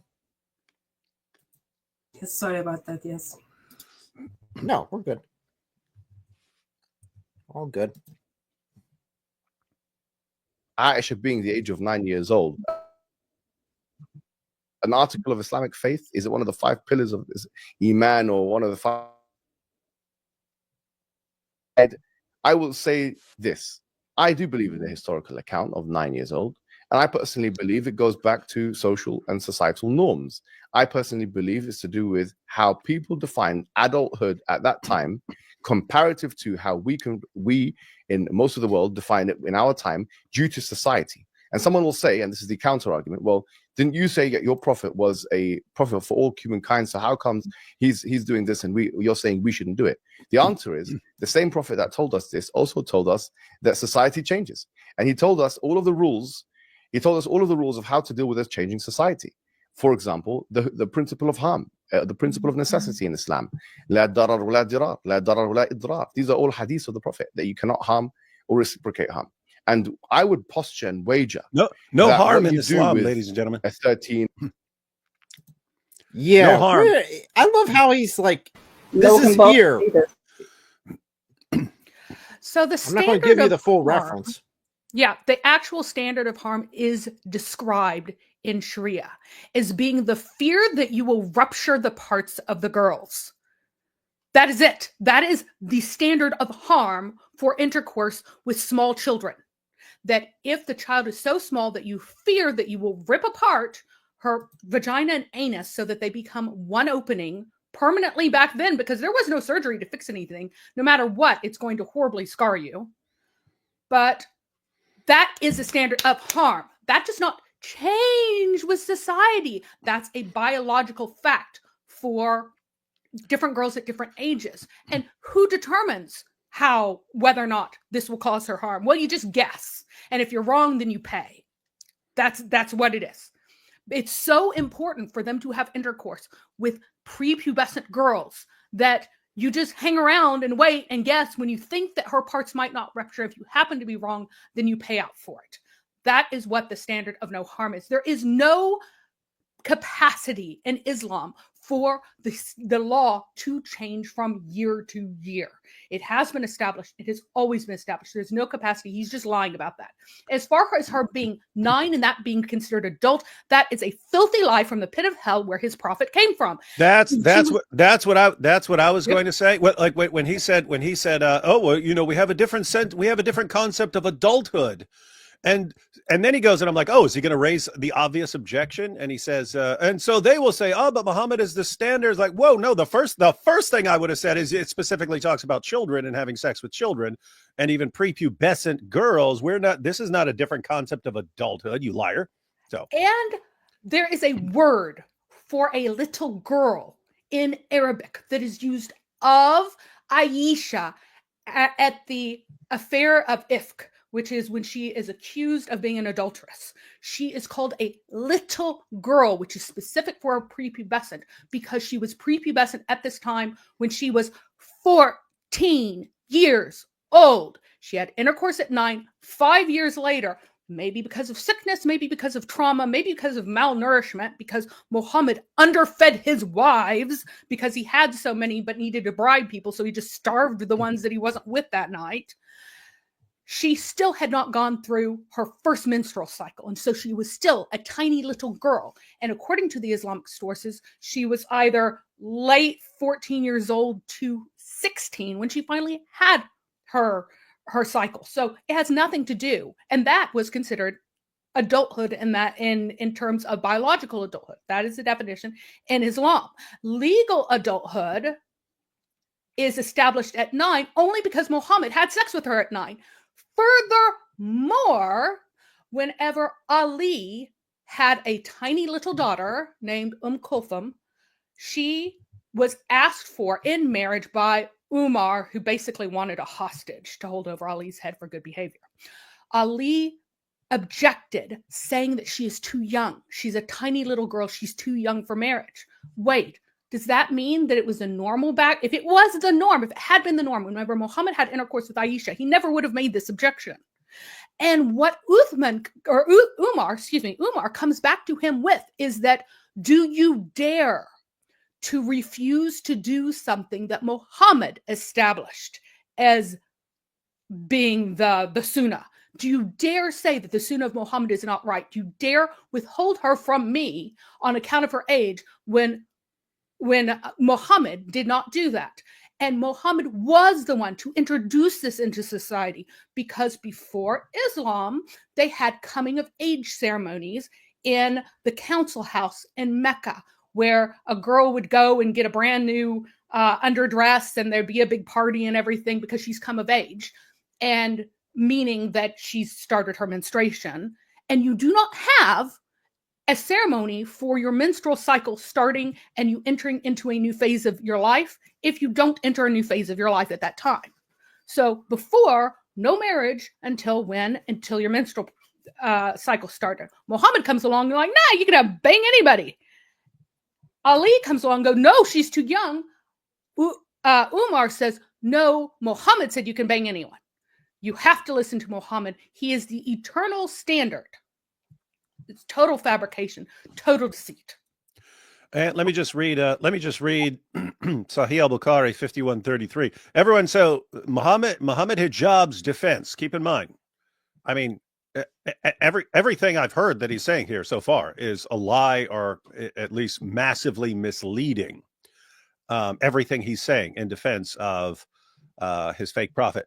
But Sahih al-Bukhari 5133, Muhammad Hijab says the defense he just gave was, we just have a different concept of adulthood. See, we view adulthood differently. I'll just read this hadith with the chapter introduction. You tell me if this sounds like they're talking about adults, like if they're like, oh yeah, this is an adult here, she's an adult. The chapter heading is Giving One's Young Children in Marriage is Permissible. Giving one's young children in marriage is permissible. Why? By virtue of the statement of Allah. And for those who have no monthly courses, i.e., they are still immature, that's Surah 65, verse 4, which Muhammad Hijab himself acknowledges is talking about sex with prepubescent girls. So it's talking about prepubescent girls, says immature, and it says the iddah, that's the waiting period before you can another guy can have sex with her. And the iddah for the girl before puberty is 3 months in the above verse, Surah 65, verse 4. And then it says, narrated Aisha that the Prophet wrote the marriage contract with her when she was 6 years old, and he consummated his marriage when she was 9 years old, and then she remained with him for 9 years, i.e. till his death. So I'm just looking at the words. I'm just looking at the words that are used. Giving one's young children is permissible. The statement of Allah, no monthly courses, i.e. they are still immature. And the iddah for the girl before puberty. So everything you have giving any sort of idea of how they're thinking of Aisha at this time, it's young children, immature, before puberty, 6 years old and 9 years old. That's all you have in here. How is someone like Muhammad Hijab looking at this going, they're clearly saying she's an adult? No, they're not. They're saying she's a kid and that it's fine to have sex with her. That's what they're saying. She is a prepubescent girl and that it's fine to have sex with her because that's the example set by Muhammad. This dude's a compulsive liar.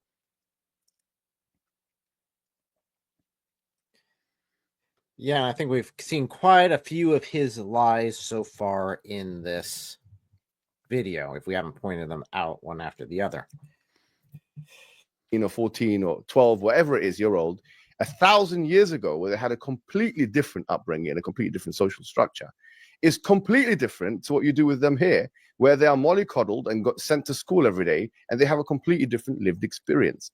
And therefore, I would say, yes, pedophilia, it is relative to one's definition of adulthood by historical fact, by current legalistic reality, and therefore, you don't have a right, I would say, to accuse our Prophet Muhammad ﷺ of such a heinous crime without taking into account those relativistic differences and cultural different sociological differences. That's how I would say.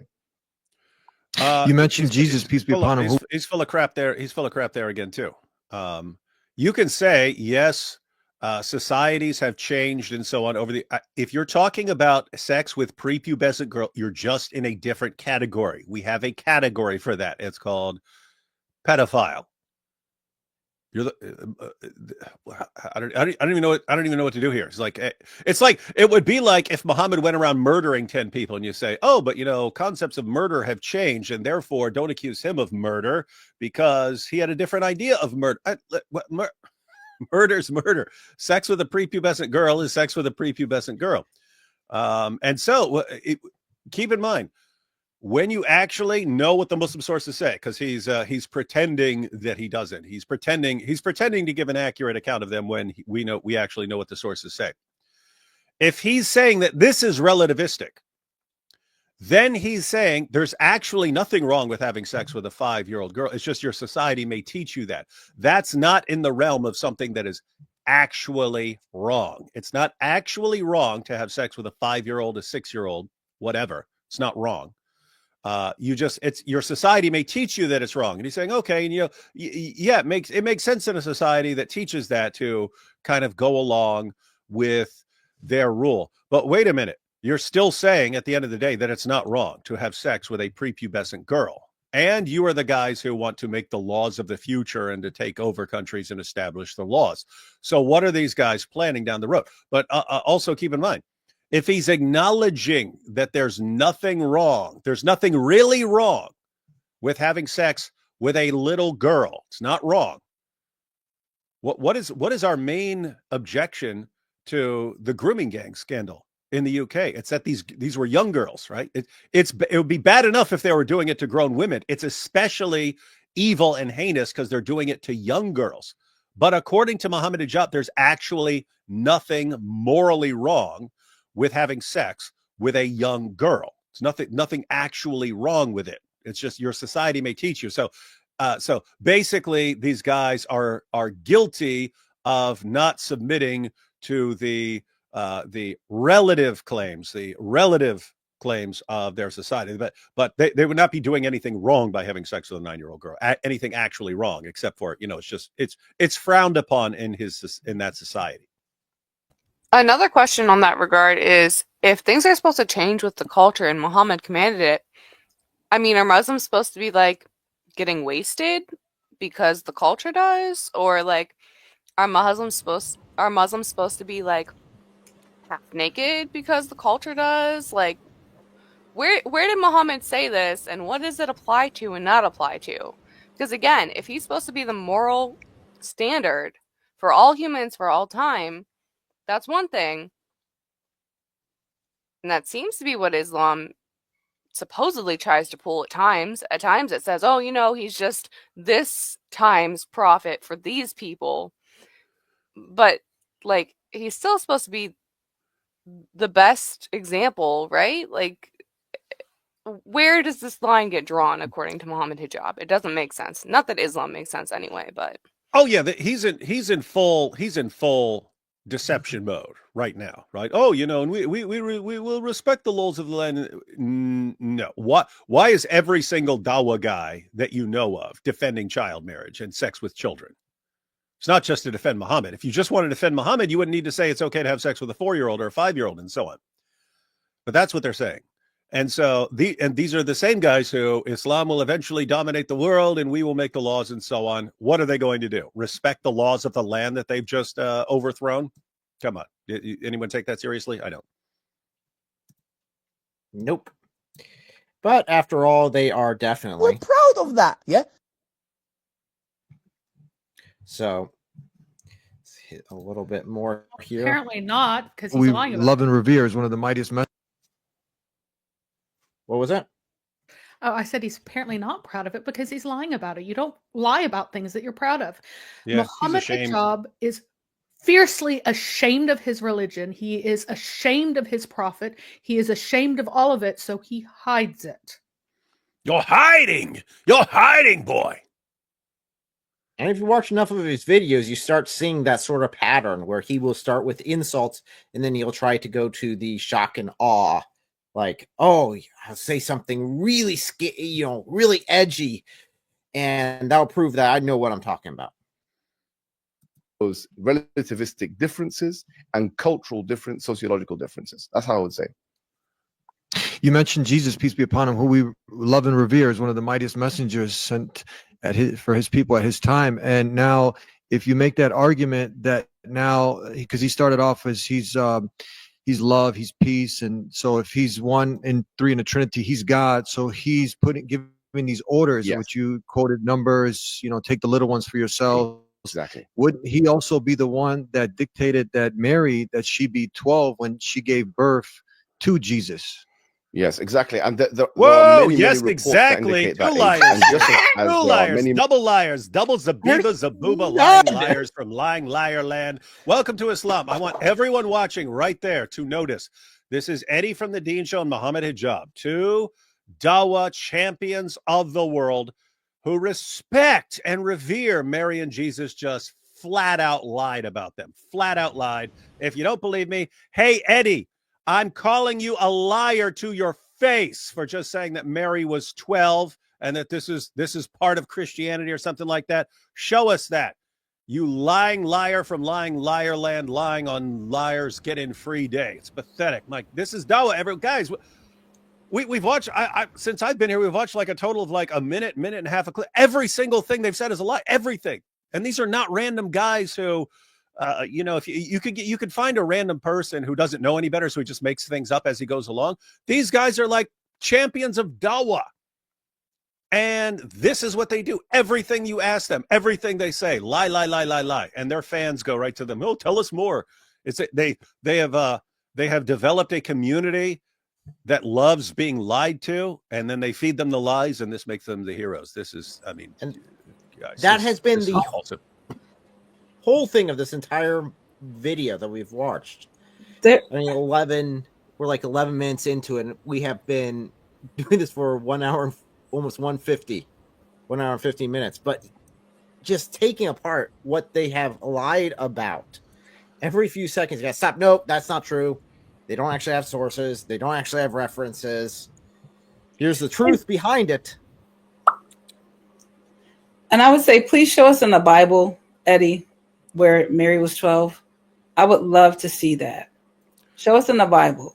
Yeah, Like, you never get that impression from the Bible because it talks about Jesus raising a girl from the dead, and he calls her little girl, but Mary is called blessed among women. So you wouldn't get that idea from the Bible because there's nothing in there that says her age, and the only indication you have is that she's called a woman, whereas girls were still called little girls and so on. And then what they all do is they'll say, oh, and it says it in the Catholic Encyclopedia. Someone started that complete lie years ago. And they all just roll with it. And it does not matter how many times you put it right in their faces and say, this is what the Catholic Encyclopedia says. It says the exact opposite of what you're saying right now. They do not care. They will go into the next little discussion and instantly spout the same exact lie. They do not care. They just don't. They claim to respect all the people they're talking about. They lie about them incessantly. Objections get brought to them. And they do nothing but lie. What does this, I mean, you viewers, what does this tell you about this religion where the go-to method for anything, no matter what it is to just lie? It's insane. Because they're ashamed. They're utterly ashamed of Muhammad. And they have to try to make everything common like Muhammad did. So look, everybody else did it, so Muhammad did it. And it's funny because like you won't find that.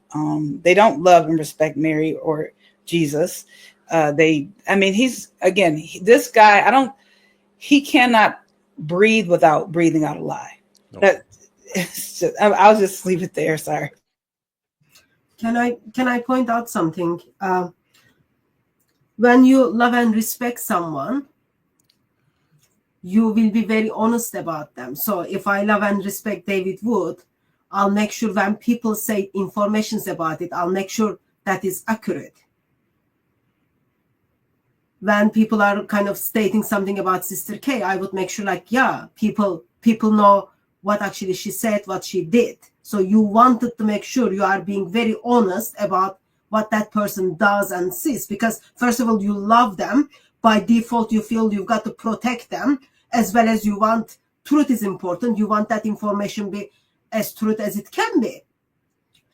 And what we have is two Muslim experts, Muslim missionaries who has been in the field probably before some of us even born.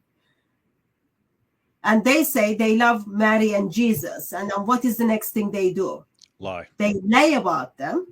They lie about them and they insult them. That's like love, definition of love in Islam, definition of respect in Islam. And this is like, in this occasion, they are thinking about Mary of Bible and Jesus of Bible.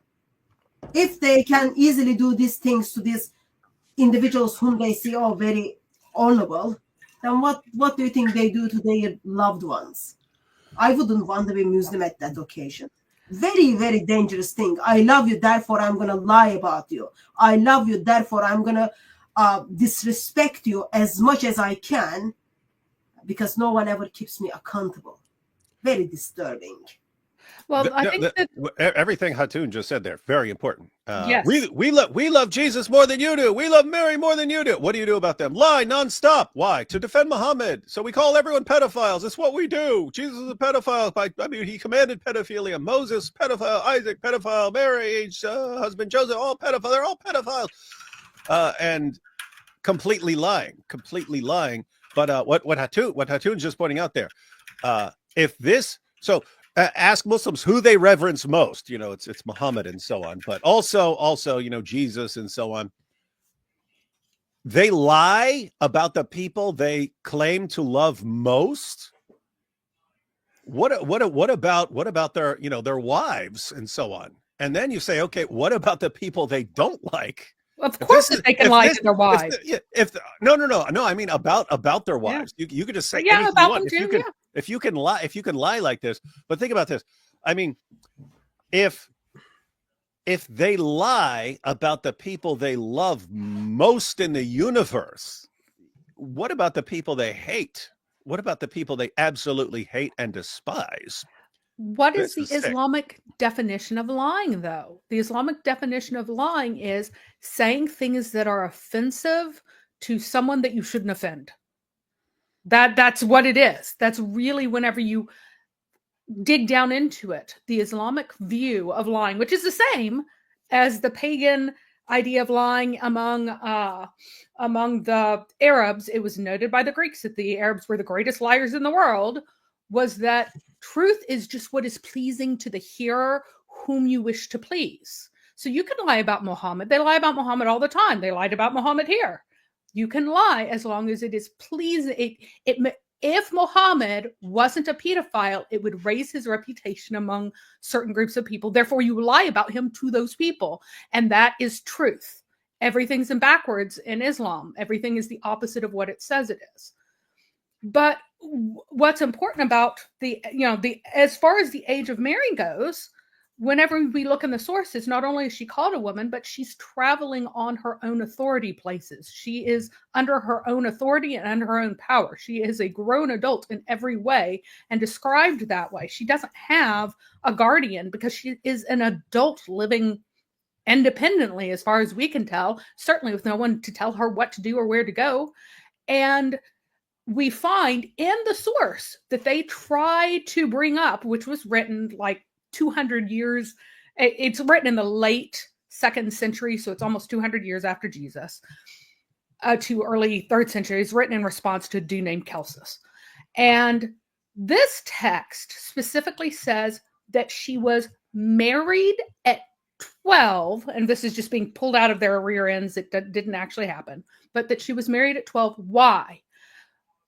To give her a guardian who would never have intercourse with her ever, and she would be a perpetual virgin, because at 12 years old, that was the youngest possible age that that a girl would be expected to go through puberty at that time. And she'd been living in the temple, and she couldn't live in the temple anymore if she was menstruating, because that would defile the temple. So they're giving her a guardian before puberty, not for intercourse, but to prevent intercourse. And then there are elaborate sections about how embarrassed Joseph, who is a widower in this account, how embarrassed he is in case someone might think that he would be such a filthy, disgusting, revolting person as to have intercourse with someone so much younger than him, even after she was 13, 14, even after that point, after she had gone through puberty. He did not want anyone to think, and he was embarrassed at the idea that someone might think that he would have intercourse with a girl who was so young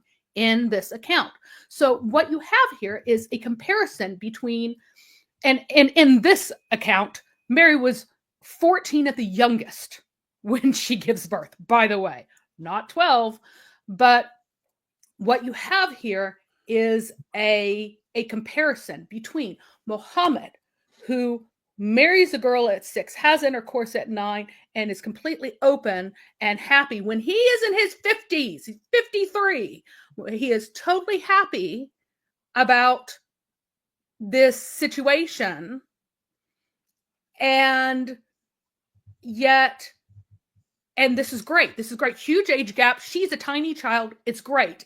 And then in comparison, you have the story, which is apocryphal, which has Mary, which establishes that no one in the ancient world expected anyone 9 years old to ever have a period, and also establishes how shameful it would be for an old man to have intercourse with a much younger wife, even if she was a technical legal adult and under the law, that would still be shameful. It'd still be embarrassing.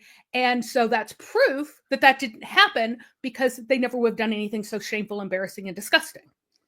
So even the example that they run to, they're just hoping you don't look into it, because it condemns Muhammad in an ancient context. It says that to the ancient people, what Muhammad did would be offensive and disgusting.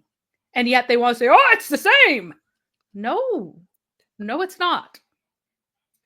Well, unfortunately, that's not the end of their argument. They still have more from the Bible to justify Muhammad's debaucheries. But real quick here, a couple of quick super chats here. Robert says, keep up the good work, Eric and company.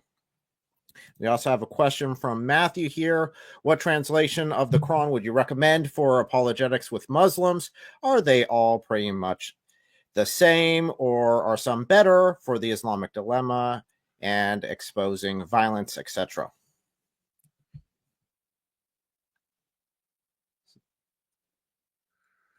Everyone waiting for me? I don't know. It's a question to all of us. No, I'm saying because we would all have thoughts on that one. Some you get the Islamic dilemma from any Quran as long as they're not deliberately messing around with the translation and so on. It can be clearer in certain translations, but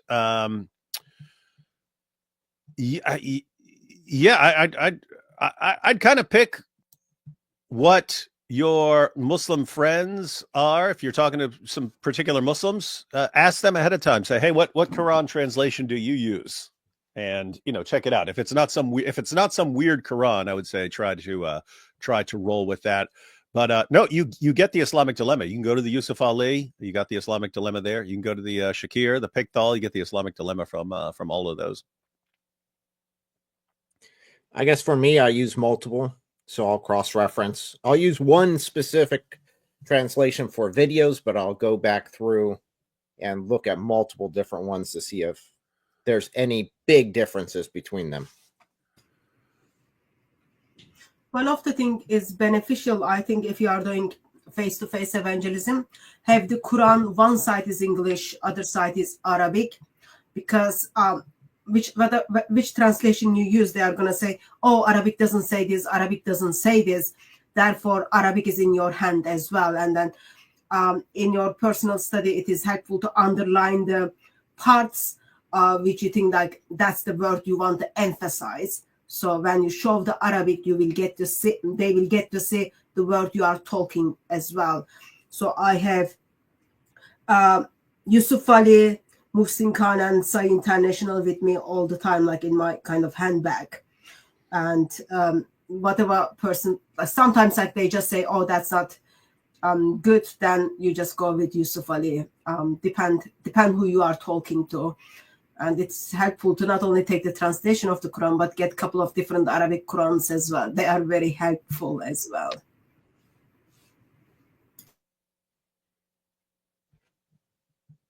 I guess another aspect is if it's a Dawah table, it's very nice to ask them for the Quran, and then for them to hand it to you. And then if you know enough of it, they might try to take it back.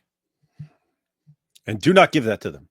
Yeah, don't give it back. Just go to the table and be an unsuspecting citizen. They're so willing to give you Qurans. I like it. They usually won't give it to you in Arabic because of all the rules about making it clean. So then they'll give you one that has false translations in English, usually the clear Quran, which is one of the most deceptive. And then they'll be like, it doesn't say that in Arabic. I'm like, why didn't you give me the Arabic then? I mean, seriously. Well, I mean, I just read their Quran to them. Like if they give it to you in English, that's the benefit, is that you gave me, an English speaker, a Quran that you don't think is accurate. Yep. So either way, they're stuck. So let's go ahead and pull the video on back up, see what else they have to say. Many reports that indicate that Rebecca was 3 years old. And you'll find that all over the Jewish sources. What? These are things that they'll just hand wave off. Yep. Instantly went to Rebecca. Because it's insane, Marry you liar. Rebecca. They'll just wave these things off because they know better than us. And they're not liars. Many reports. You notice he doesn't present many reports, right? Nope, not a single one. Well, she gets younger every time, right? Many reports indicate that she was a egg a male and female gamete when she married Isaac. She just gets younger and younger every time they talk. I mean, for heaven's sake, she's called a woman, she's called a virgin, and she's called a maiden. But no, what they meant to write is that she's a little girl, which is the word that they didn't use of her, like the small child word. But she was. She called her everything else. But Elle and Eric, I'm gonna need a graphic of a strong 3-year-old, because look at the task she was carrying out in Genesis, watering camels and carrying a huge. She had to be buff. I was literally. I was just having a video conversation that goes into the entire thing, how much it actually weighed, how much water was actually there, how much you would have to give to the camels. But just helpful to think about, something helpful to think about it. Sake of the argument, let's say, as the lips of Muslim missionaries move, they lie, and then we are generous Christians, we let them to lie about it. Okay, Rebecca is 3 years old. Don't you think that 3 years old Rebecca is much, much better than Aisha? Aisha is at age 14. She can't even get home. She doesn't know how to get back. Aisha doesn't know where to put the door in the house. She puts it under the bed. Aisha doesn't know where to hide the Quran. So animals comes into her house and then eat the word of Allah. Versus 3 years old Rebecca. She knows she can travel long distance with the camels. Probably she can't even reach the knee of the camel, but she's able to control them. She is able to travel freely without any gossip or anything. Even that 3 years old Rebecca is much, much better than the mother of the believers. I would like to point that out. Yeah, whenever they go to this is just absolutely insane. It shows that they have actually never read the sources themselves. And two more quick things here.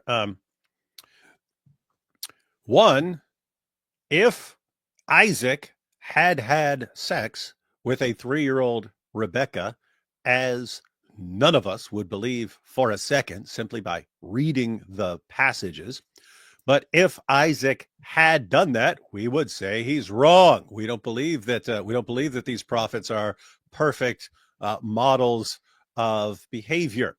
Isaac would not be our pattern of conduct. So that's one thing. So if he had done it, like in their minds, if a prophet did it, you have to say it's okay.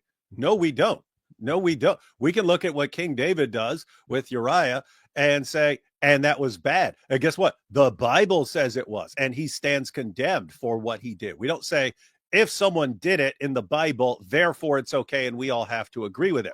So that's another idiotic assumption by Hijab. But the other thing is, notice here, this is Isaac, but who sent the guy to find this bride? Abraham. Abraham sent this guy to get this bride. So Abraham now, when he sends a man to find a bride for his son, he sends the guy to find a toddler. So who do we have that they're accusing of being pedophiles here? Jesus, not in that he was doing it, but in that he was ordering people to do it. So Jesus orders mass pedophilia, according to Muhammad Hijab and Eddie from the Dean Show. We've got Moses, he's a pedophile, and the entire community there. They're all banging little kids.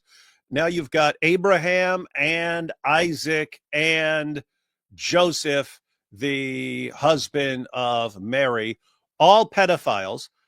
Everyone watching, everything they've said is based on a lie. Everything, every accusation that they're raising is false. And they're calling everyone, all these people they claim to love and respect, they're calling them all pedophiles and lying to do it. They're lying about all of these people that they claim to love and respect more than anyone else except Muhammad. They're lying about all of them, accusing them all of pedophilia, falsely accusing all of them of pedophilia, all to defend their real object of worship, who is Muhammad. And they think they're the good guys in all this. They think this makes them the good guys We're going to lie about Abraham. We're going to lie about Isaac. We're going to lie about Moses. We're going to lie about Joseph. We're going to lie about Mary. We're going to lie about Jesus. We're going to lie about all of them, all to defend our fake prophet. And oh, by the way, we've got the true religion. This is nuts, man. As Houston Euler said, whenever they pull up the Genesis, they're like, she was definitely born here. Whenever Abraham finds out about her, well, that's when Abraham found out about her dad too. So how old was he? And a bunch of other people. Yeah, a bunch of other people. They were all born simultaneously. Like he was born, apparently already married to his wife and had already impregnated her in the womb. So on the same day, they could also give birth. Yeah, guys, that's an important point for people who are wondering where they're getting this. Where are they getting this idea? You need to understand, like, how do they actually make this claim? You can look at everything the Bible says about Rebecca. Do all the math you want. You cannot calculate an age for her. All you can do is say, okay, she's out doing chores in the field and she's carrying large amounts of water by herself. She's going out. Either this girl is supernaturally strong, which, I mean, if you have a case for that, go ahead and make it, but does not sound like any 3-year-old I've ever heard of. Does not sound like any 6 or 7-year-old I've ever heard of.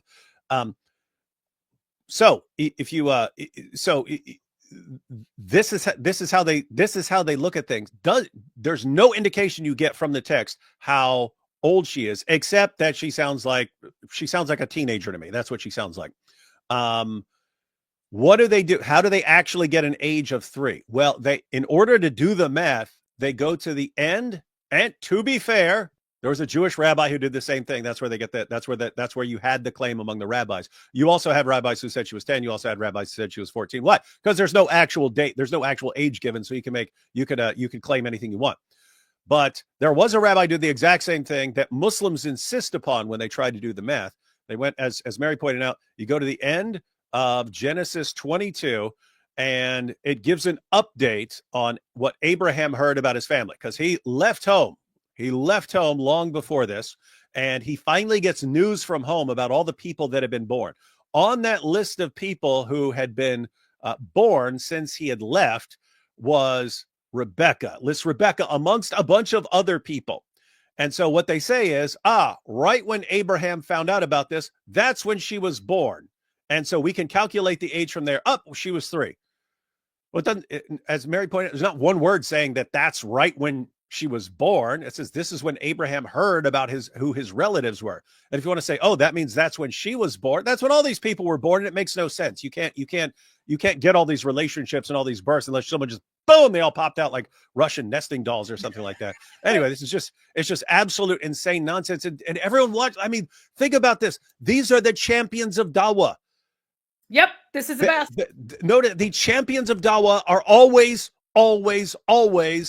the biggest liars that you've ever encountered in your life. Why? Why is lying the only way to defend Muhammad? It's insane. Yeah, there are also 2 completely independent myths that spring up around the sacrifice of Isaac and those various things that happened. One myth was that this was the moment that Rebecca was born, was when he was on the mountain. A completely separate myth was that while he was on the mountain, Satan went to his mom and said, hey, your husband killed your son and sacrificed him to God, and he's dead now. And so she died of grief in that moment.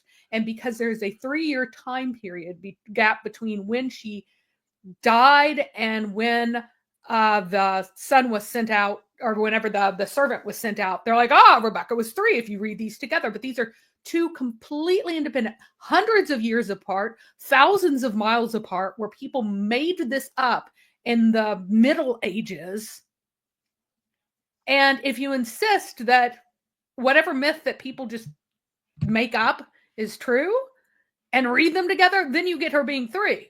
But that's the only way you get it, by reading these 2 completely different Jewish myths, apocrypha, together, and then going, hey, someone once said this, it has to be true. And then you end up with a very silly situation, which Ravi, the rabbi, said, no, this is not what happened, and came up with his own solution while not discrediting the other rabbis because that would be embarrassing. But like, you have to do something like that. It's just silly. And I just wanted to point out, these are the same guys who the Talmud is evil, the Talmud is evil, the Talmud is evil. Whenever it's convenient, they'll say, you have to go with the Talmud. Look at the Talmud is indisputable.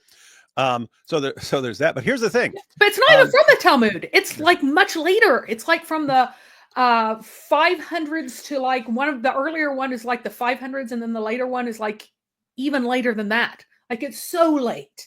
It's so ridiculous. And here's what's interesting. So you say, hey, we're quoting this late Jewish commentary on the age of Rebecca. You Christians, you believe that? No. Why? If you wanted us to agree with that, you'd have to show us the reasoning and have to show that you have a good argument based on the text that we believe in. You can't do that. We would look at any argument you gave and we would say, you're not getting that from the text. This sounds insane to us. So we wouldn't believe it. If, as a Muslim, he says, too bad, you have to go with this interpretation, his interpretation is correct, then he's saying, now keep in mind, we would still reject and say, we don't have to do what you say just because it's convenient for you, helping to rescue your prophet from the absolutely accurate charges of pedophilia. We don't have to go with the source because you say so. But he's saying that the source is legitimate. What's that mean? It means that according to what he believes, Abraham ordered his servant to go get a 3-year-old bride for his son Isaac, and that Isaac had sex with a 3-year-old. Not according to us. We don't believe that. Hijab believes that. So here again, he's the one who has to conclude that pedophilia is once again part of his religion. Everything he's describing right now is part of his belief. So I guess you would chalk this up to, relativism again. This is a thing where it's not absolutely wrong. It's just relative to a culture. And if it may be completely okay to have sex with a 3-year-old in certain cultures, I don't know what to do here. These guys are sick and stupid and liars.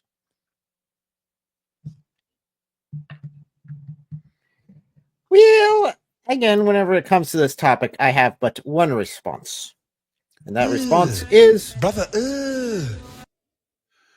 That's a good one. That's how the entire world is, except pedophiles. See what else they have to say here. They don't care about any of that stuff. Because remember, now Christianity has become a thing which you can just pick and choose from. So people metaphorize that which they don't want. All those genocides that I mentioned in the Old Testament, all those things they don't like, they just metaphorize it. All those scientific inaccuracies, that bogus claims of the creation of the universe, 7-day rest, anything they don't like, they'll just metaphorize. Who revealed that? And so for them, the situation, they'll just hang. It is really bad. This is bad, man. I mean, he called Allah a liar so many times. He did, and it's just his followers are so insanely stupid they'll never notice it, and they'll cheer for it. Oh, great point, Brother Hijab. Great point. And he's condemning and mocking Muhammad and Allah in like 87 different ways right here. And it's so funny. Again, he's going you have to believe the way that I use the word is the way that it was meant in the original. Yeah, the Sabbath is the day of ceasing from work. It's not the day of sleeping in and resting up. Oh, God was... No, it does not say that. There's a word for weariness and there's a word for ceasing. They are different words. Now, ceasing may bring you refreshment, and God's delight in the universe is couched in refreshing terms, just as God is pleased by a good sacrifice, by a well-meant, honest sacrifice, rather than sacrifices that are done with actual bad intentions behind them and trying to cover up for sins. But you can't go, you have to understand the way I want you to understand it, whenever literally no person in the history of Christianity or Judaism has ever understood it that way, any person with any authority. Yet, now we have Muhammad Hijab here to correct everyone. Oh, thank goodness we have him. He's the one who's right. And conveniently, what he tells us we have to believe is just what we need for him to defend Muhammad's pedophilia. conveniently. But I mean, even apart from that, you could grant everything he said. He's arguing like an atheist, not like someone whose prophet affirmed our scriptures. But that would be very interesting to pull a video on how much he lied. He told Allah was a lie, and just compare what Allah said about his 7-day creations and so on and so forth.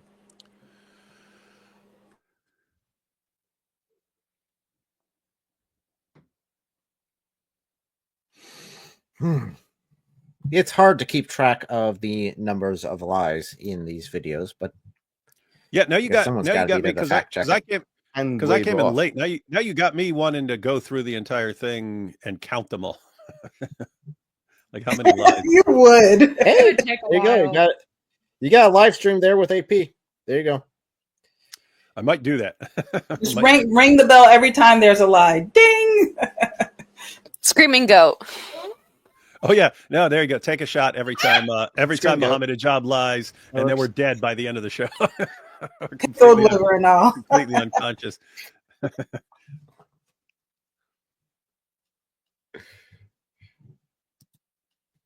But one thing that this guy said, which I think is also worthy of mentioning, is that he connected this hadith of the Prophet Muhammad ﷺ with the behavior of the groomers in the UK. Now, in sociology, okay, you need to be able to prove causation.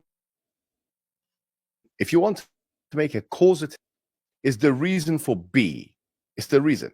A correlation is different. You could say, for example, okay, that it's getting hot in July, but at the same time, pumpkin sales are going higher. There's no correlation there. There's no causation. There's a correlation, but there's no causation. But if it's Halloween time and it's October, then you can make a causative case. They say, well, people are buying pumpkins because of Halloween. Now, if you're making a causative case between the religion of Islam on the one hand and the grooming that took place on the other, then what you need as a sociologist, as a proper academic, is you need to make a causative argument to show the link between A and B. And in this case, what would be sufficient, or at least something to speak about, is a testimony from these groomers themselves saying, we were inspired by the hadith. We don't believe it's haram. We don't believe it's wrong to take these white girls and to do this. How comes from all of the reports that I've read and all of the police reports and the people that I've challenged in the last 2 weeks, not one of them has been able to show one single report in the United Kingdom of someone citing religious reasons for the reasons why they've done that. Whether obviously if they're non-Muslim, but if they are Muslim, if they are Asian, we don't find one single report of an individual saying, I have been inspired, incentivized, or otherwise motivated by my religion. The challenge, therefore, would be produce one report. Surely you should, of all these cases that took place in Telford, in Rotherham, in Rochdale, and there was over 1,000 white girls that were badly abused by these horrible, horrendous, horrific, monstrous, condemnable, abominable individuals. Not one of those individuals has been able to come with a single report saying that the reason why I did this was because of my religion. How comes? I would the like fact to comment that you have not been able to produce one report like that means you are disqualified from being able to make a causative case. So disqualified if you can't fabricate. Disqualified. You can't refer to one of these exactly worded. So here's the thing. I have interviewed few girls in the past on this. I have read quite a lot about it because back in 2017 or 2018, I took a list of these groomers, rapists to Speaker's Corner, and then I read their name to the Muslims and then asked them how many were not Muhammad. So it is such a strange, not as strange, like David would already express, months of Muslims are just moving, they're lying, and how many lies we have in this video so far. So there are reports where it's been expressed that individual is going to mosque, coming back from the prayer and raping these girls. and passing them around for others to do it. He's going to mosque and coming back from mosque. He's changing the name of the girls to Islamic names. Okay? During Ramadan, he is fasting. Who is fasting during Ramadan? Hindus? I don't know. Independent 2018, okay? Independent newspaper. She testifies, they made it clear that because I was non-Muslim and not a virgin, and because I didn't dress modestly, that they believed I deserved to be punished. They said I had to obey or I will be beaten. I turned up the police and police didn't help. And then there is another report I went through last week where they're putting certain things in this girl's private part, in her mouth, all those kind of things. Why? Why they are calling her kafir while they are doing this kind of things? I don't come across Hindus who are calling me kafir. I don't come across Chinese who are calling me kafir. Like, I am quite okay for these idiots to take responsibility and then say, yes, there are over hundreds of thousands of girls are being raped. We don't even know the numbers because government doesn't care about them. Police doesn't care about them. Social service doesn't care about them. Civil servant doesn't care about them. We don't know their numbers.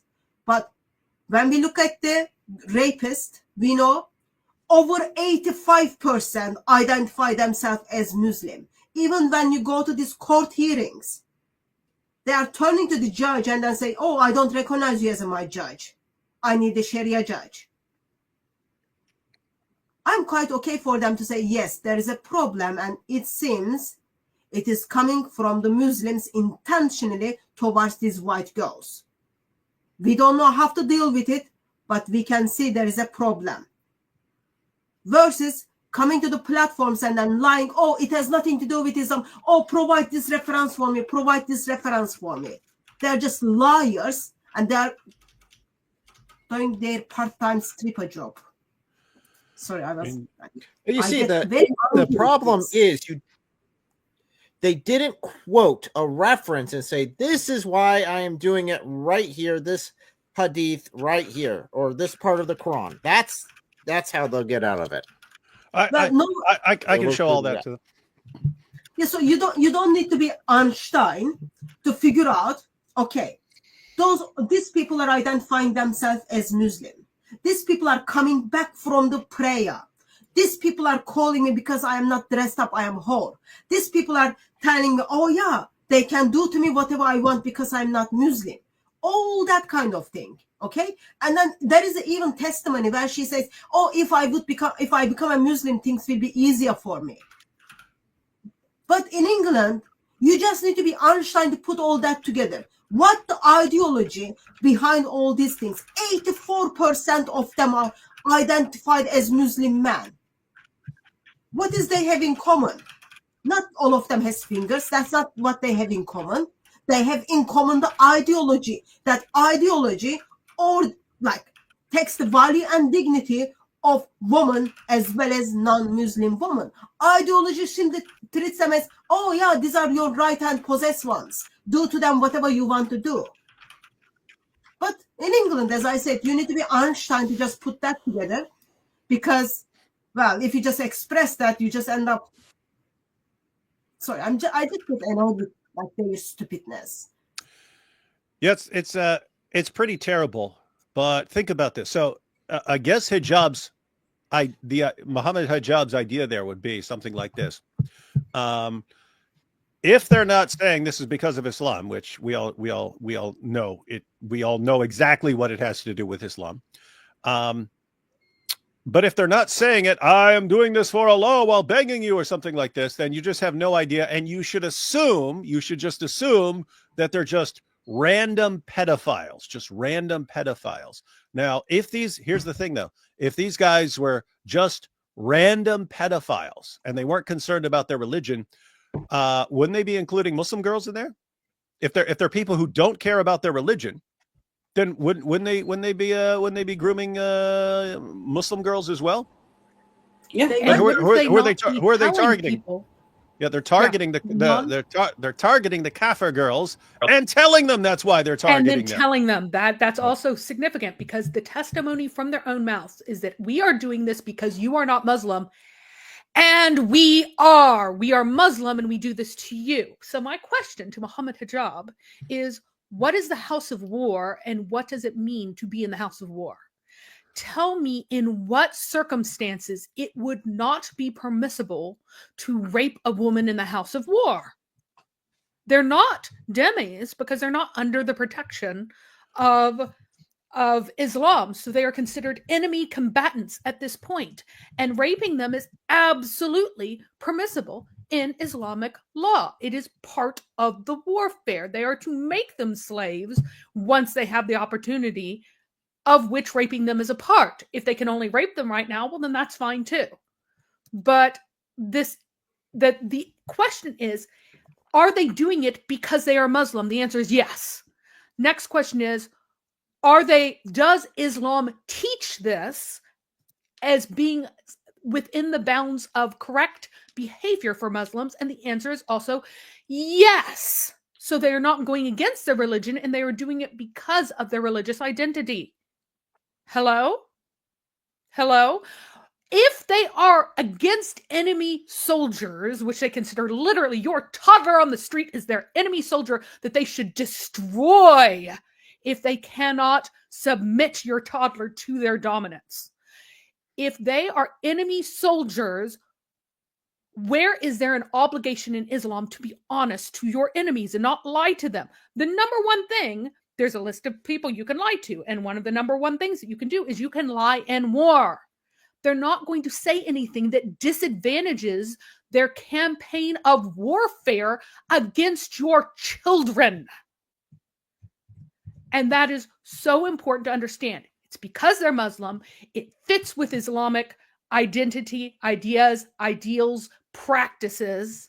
And it's because of that they aren't going to tell you their enemies against whom they are having warfare. They consider your daughters, girls, to be destroyed or converted.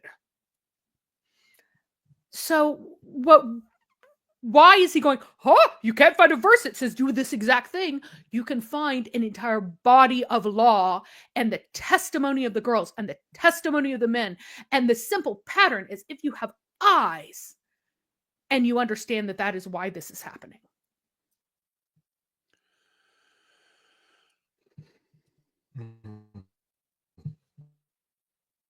And I just wanted to point out, because this is doesn't take very much.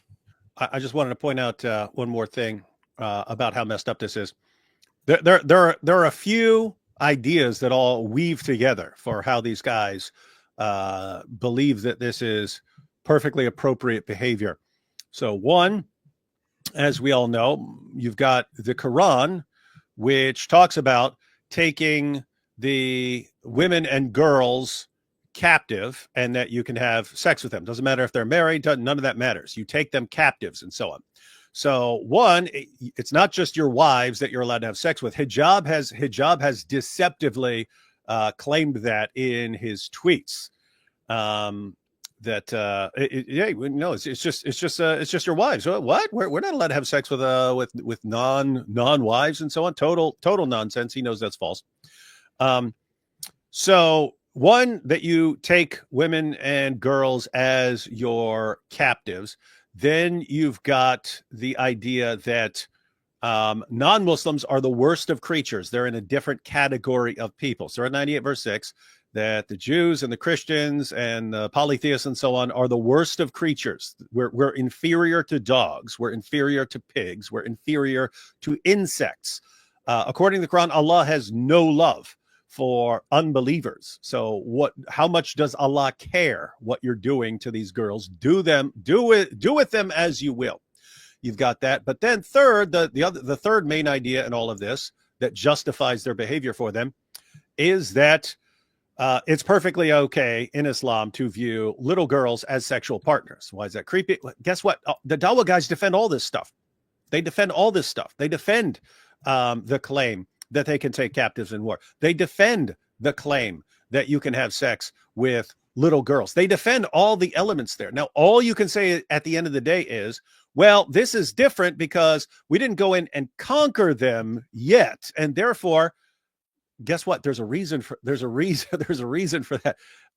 There's a reason the Muslims in the time of Muhammad had to conquer the opposing tribe and then take their daughters, because the men would have protected their daughters. And so, of course, you have to conquer them first to get your captives. They had no comprehension, no idea of a society that's going to say, oh yeah, just take our daughters, rape them, do whatever you want with them, gang rape them, we don't care. And matter of fact, we'll defend you, and we'll actually stop their fathers from trying to rescue them. That's what we'll do. They had no comprehension of a nation that's that pagan, that's that sick and evil and twisted and pagan. Apart from that, all the other elements are there. What can you say at the end of the day? You can say, well, the pagans of Arabia would not hand their daughters over, so they had to subjugate them first. And we're not completely subjugating the British people first. And so it's a different situation. Yeah. But I guess you could say you did subjugate them. You just subjugated them not by going out and conquering them on the battlefield. You can't do that. You're weak. You subjugated them by calling them names. And they were so incredibly weak and pathetic that they actually backed down from name calling and handed over their daughters. Please, please, please, just don't call us names. Don't call us racist. Don't call us Islamophobes. We'll give you all the 12-year-old daughters on the entire island, as long as they're, in a certain economic strata. And so that's what you can say. All the elements are there. And hijab, pretending that they don't, and pretending that this has nothing to do with Islam. This guy, there's a reason he's popular in Dawah. The bigger the liar you are, the more popular you are in Dawah. You will show me an honest Dawah guy. Show me one. You might be searching for a long time on that one. Forever. Real quick, Jack Ray, thank you for the 10. Oh, hey, gifted memberships. Hey, Derek, you just said it. What did you just say? You might be searching for a long time. Oh, that reminded me. There's a famous story about Diogenes. He's an early philosopher where he walked around with a lantern. He walked around with a lantern saying, I'm looking for an honest man. I'm looking for an honest man, even in the daylight. It'd be funny to like go to a Muslim booth or a speaker's corner or something like that, walking with a lantern, going, looking for an honest Dawah guy. I'm looking for an honest Dawah guy. Oh, that'd be fun. Might have to keep that in our back pockets for the future. That would be hilarious. The like of which you have tried to make. And that's why there's no bona fide academic that makes, by the way, the causative case. Not one bona fide sociologist. It's just our sources. Peer-reviewed journals that make the causative case, because it's too difficult to make. They know that. And in almost all the reports that have been written by the CSA and the Home Office and the Cobain report and this and the book that she wrote in 2018, Ella Cobain in 2018, none of that links the Asian grooming gangs, etc., to the religion of Islam. So this man is academically inept. He is incapable of reaching that level of inquiry. He's incapable of making the case. He's creating a problem out of nothing. And as I've mentioned, if his issue is of men who are over a certain age being in sexual relationships with women that are under the age of 18 or even the under the age of 16, then you've got 300,000 cases, according to statistics from the year 2008 and 2018 in the United States of America itself, which, by the way, as we mentioned, the majority of the states don't even have an age of consent, or they have an age of consent which is below the age of 18. Okay, what you have to worry about? Why are you worrying about what's happening in Telford and Rochdale? Just clarification, because I happen to be American. Not a single state has no age of consent. Now, a statement, well, some of them have it under the age of 18. Yes, that is true. But not a single state. His first half of his claim is completely fraudulent.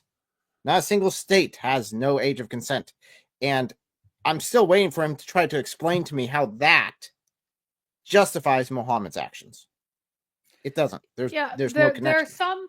There's some states that haven't added additional laws that create peculiar loopholes, but they haven't been a problem because we don't have the habit of marrying tiny girls. It's not an American thing. It wasn't a Western thing. There's something called the Western pattern of marriage, which you guys can look up. In the history of the West, of Western Europe, the marriage age, the average marriage age of girls has been above 20 years old, except for very, very briefly when everybody was dying in average age of first marriage, dying in the colonies of what would become America. And then it was like 19 and change. So there was no time in which people would not be shocked to see a girl under the age of 15 married off and a relationship that has been consummated. Now, you make political alliances and unconsummated relationships all kinds of times and places and things, but that's king stuff. We're talking about regular people who are actually having intercourse when they marry. Anything under 15 would be absolutely jaw-droppingly shocking and really offend the culture. And so it wasn't a thing. It did not happen. And in fact, if you look at the source from which Shakespeare took Romeo and Juliet, those sources have Shakespeare made her even younger to make it more shocking, because the story is that she's supposed to be too young to think of marriage. And this is one of the two big causes of the woe. She's too young. That is established very clearly. But in the originals from which he took, she is still too young to think of marriage. And guess what? She's 16 in one and 18 in the other. So 18 in one of the sources that he took from was considered too young to consider marriage and part of the source of all the grief. So all of this, oh, your grandmother was 12, your grandmother was 14. No, she wasn't. This is just fiction. And it's something that Muslims love to lie about because it makes them look better. It's simply not true. Wait, they lie? When they speak. Oh, okay. When they don't speak. Only when they're breathing. They don't. I mean, I guess they could lie with their actions too. Let's not shortchange them. Yeah. True. Rotherham. In these towns, by the way, if you've been, they're not even cities in the UK, where disenfranchised and poor people are doing all kinds of mad stuff. Yeah, if you meet these people, you're going to tell me they're religious. They're not religious people. These guys are thugs, and they were giving alcohol and giving alcohol and giving drugs to the girls and stuff like. What is alcohol and drugs now become part of the Islamic package? I don't think so. So yep. I think that the fact that they're making this case is pathetic and it's embarrassing, and it's something which they're only doing because their prophet and their true God, okay, Elon Musk, decided because of his H-1B visa situation to say such and such a thing.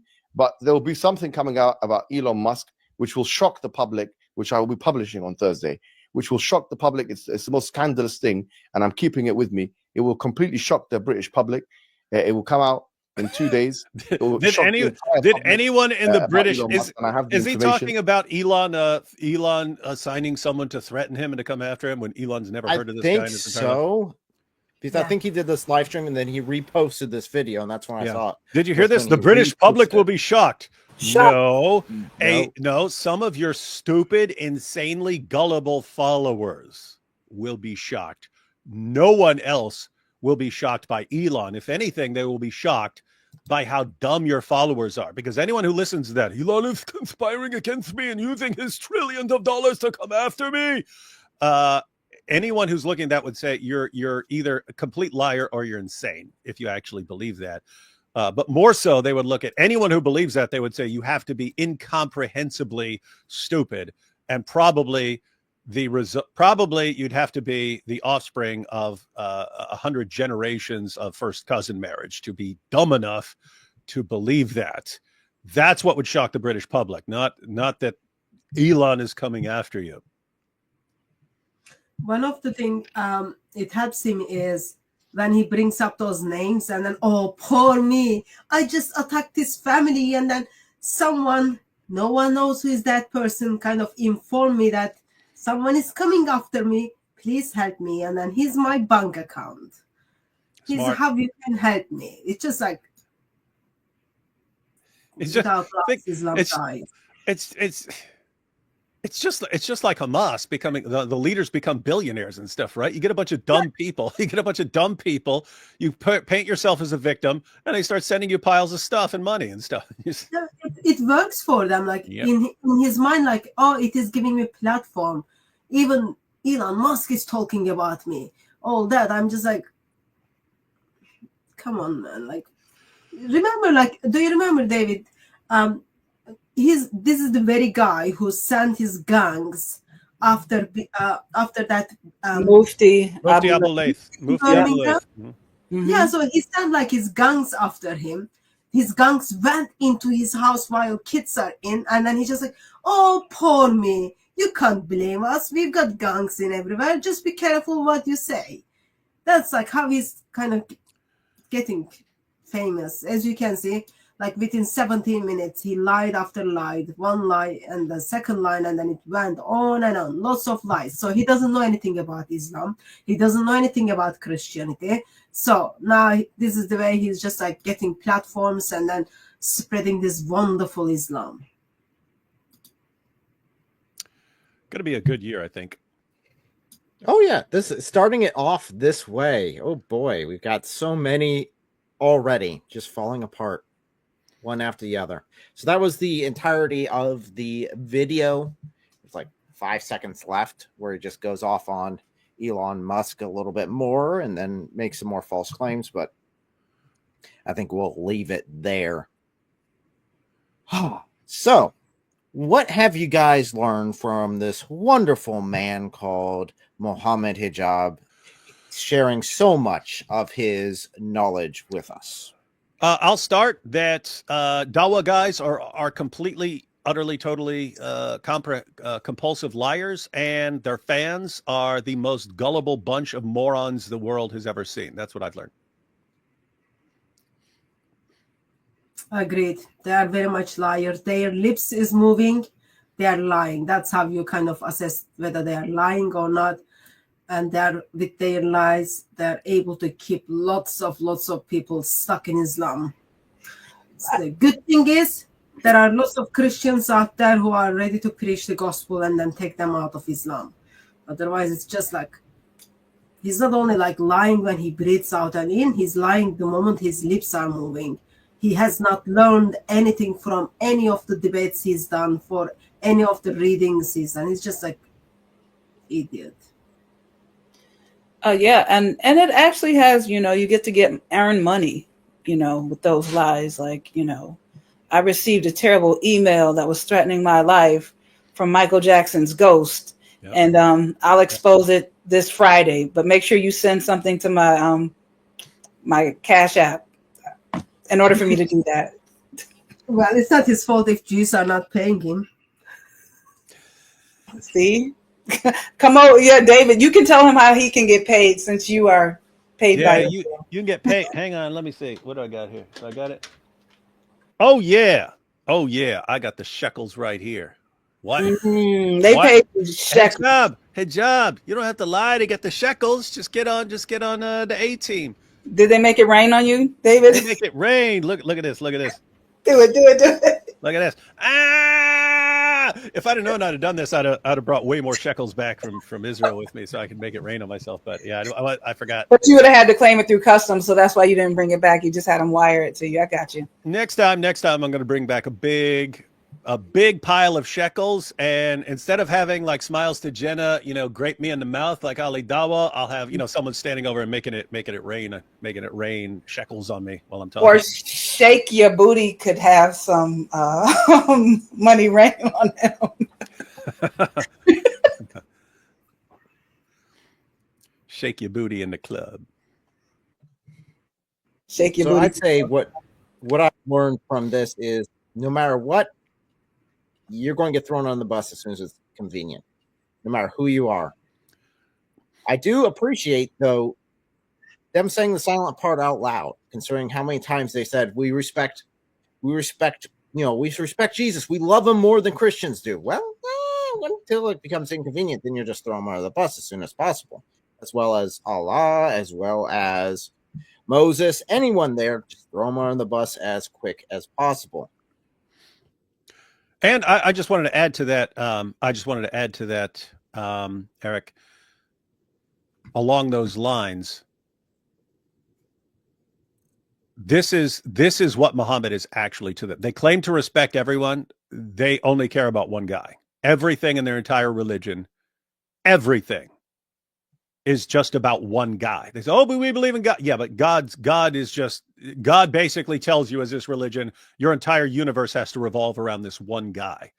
Everyone else is expendable. Throw everyone else under the bus. But they're accusing him of pedophilia because he had sex with a prepubescent little girl. Oh, well, then just throw everyone else that you claim to respect under the bus for this to protect this one guy.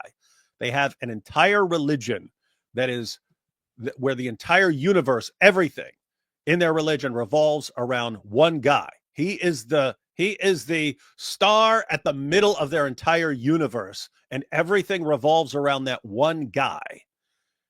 This religion is as pagan as you can possibly be.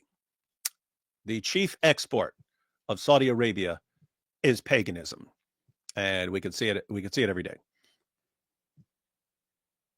Chief import, sex trafficking And pedophilia and lying and paganism. It's good exports, Saudi Arabia.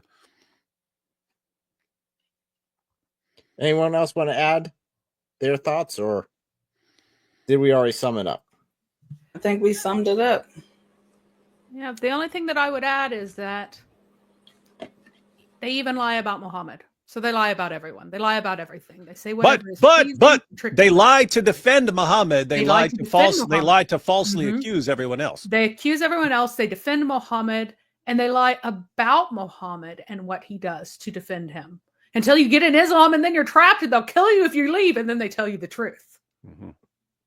So I mean, lie to force you to. Oh, wow, he's this great guy. You get in, and he's like, and you have sex with little kids, and you rape your slaves, and you murder people, and if you leave now, we kill you. I'm gonna say, careful with that I word. You know, the YouTube police be plotting on TCCI. Do they? Oh, sorry. They usually don't this deep in a stream. It's usually earlier in a stream that they get picky. I was going to say, I mean, I don't know how you could fault Muslims for lying about Muhammad. Muhammad lied about Muhammad. So, like, where do you have to go with that? There you go. So, Hatun, what do you have coming up here in the next week or so plus? I don't have my diary. Let me get my diary. Okay, we'll go on to someone else then. Pass on to next one. I got the point. So I am doing a very careful examination of some of the things that the Dawa dudes have been saying lately. They've been making a lot of stuff up about this whole rape gang scandal. Again, we are not that far into 2025 for them to already be completely destroying themselves, completely ripping each other to shreds. It's bad. And I've been gathering all the receipts together for everyone to see. And I'm very excited to get this information out there so that people can see just how evil Islam is, just how badly we all need Christ, and hopefully work together to bring people to the true God. So that's what I'm working on. I'm hoping to get it out sometime in the next week, but I don't know, man. Things happen sometimes. God is good. May his will be done. So, David, what do you got? Dope videos, ladies and gentlemen. Dope videos. Just made a quick one. I was about to record one on atheism. It's a fun one, but yesterday Patricia Heaton, she was Deborah on Everybody Loves Raymond, was posting some footage of the Hamas jihadis being celebrated and so on, and she tweeted, she said, is it possible for an entire country to be filled with psychopaths? And anyway, I just posted a quick tweet, but lots of people are like, oh, that's interesting, I didn't know that, and so on, because I pointed out that there's this other concept that you don't hear much about, but it's called dissocial psychopaths, and those are people who have basically been trained to act like psychopaths by celebrating the behaviors that are normally associated with being a psychopath, which are normally frowned upon in society. You can actually have a society that cherishes those behaviors and encourages them and says, hey, it's great if everyone acts like this. And you get, those aren't actual psychopaths. They're not born like that. They are trained to behave that way. And so the idea is they behave in exactly the same way psychopaths do, but they don't have the mental disorder. They're just trained to act like that. So anyway, I broke that. I posted a comment, but people thought it was interesting. So I went ahead and recorded a quick video about it and then posted that. So anyway, so I posted that. Anyway, long story short, now another day or two, I will post this atheism video. That's going to be pretty funny. Cool. Look forward to that. Mary, you got anything? Yes, one way or another, I'll be streaming tomorrow. Thaddeus keeps canceling on me. So if I am not on Reason Answers channel, I will stream on my own. I want to start a series. If I'm on Reason Answers, I'll be starting a series on the Trinity whenever I'm on his next. And I will be dealing with things about why the Trinity is not just coherent, but necessary for creation and for the kind of world that we have and the kind of God that we have and the kind of universe that the fact that we exist and have consciousness and everything else, like that the Trinity is the only explanation. And I'll be doing it slowly, breaking it down, using and drawing in a lot of very, I think, things that most people haven't heard before, and it should be very digestible. So that is my next series. Okay. That sounds to be interesting. So, Sister K, I know you don't do videos, so. Yeah, on my YouTube channel. No, I'm just kidding.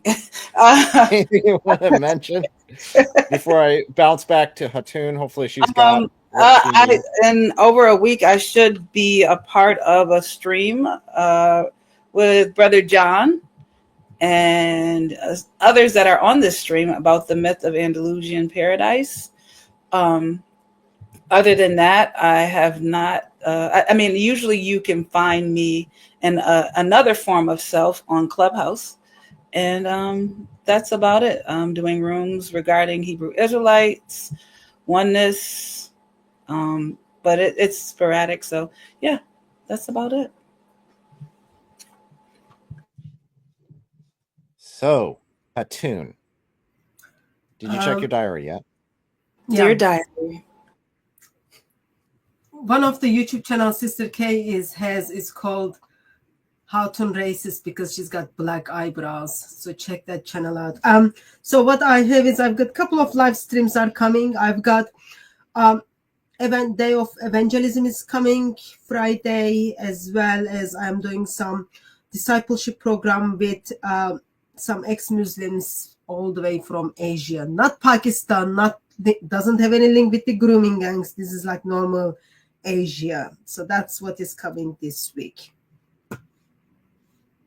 Interesting. I know I've been hearing a lot about that, so I want to check that out later myself.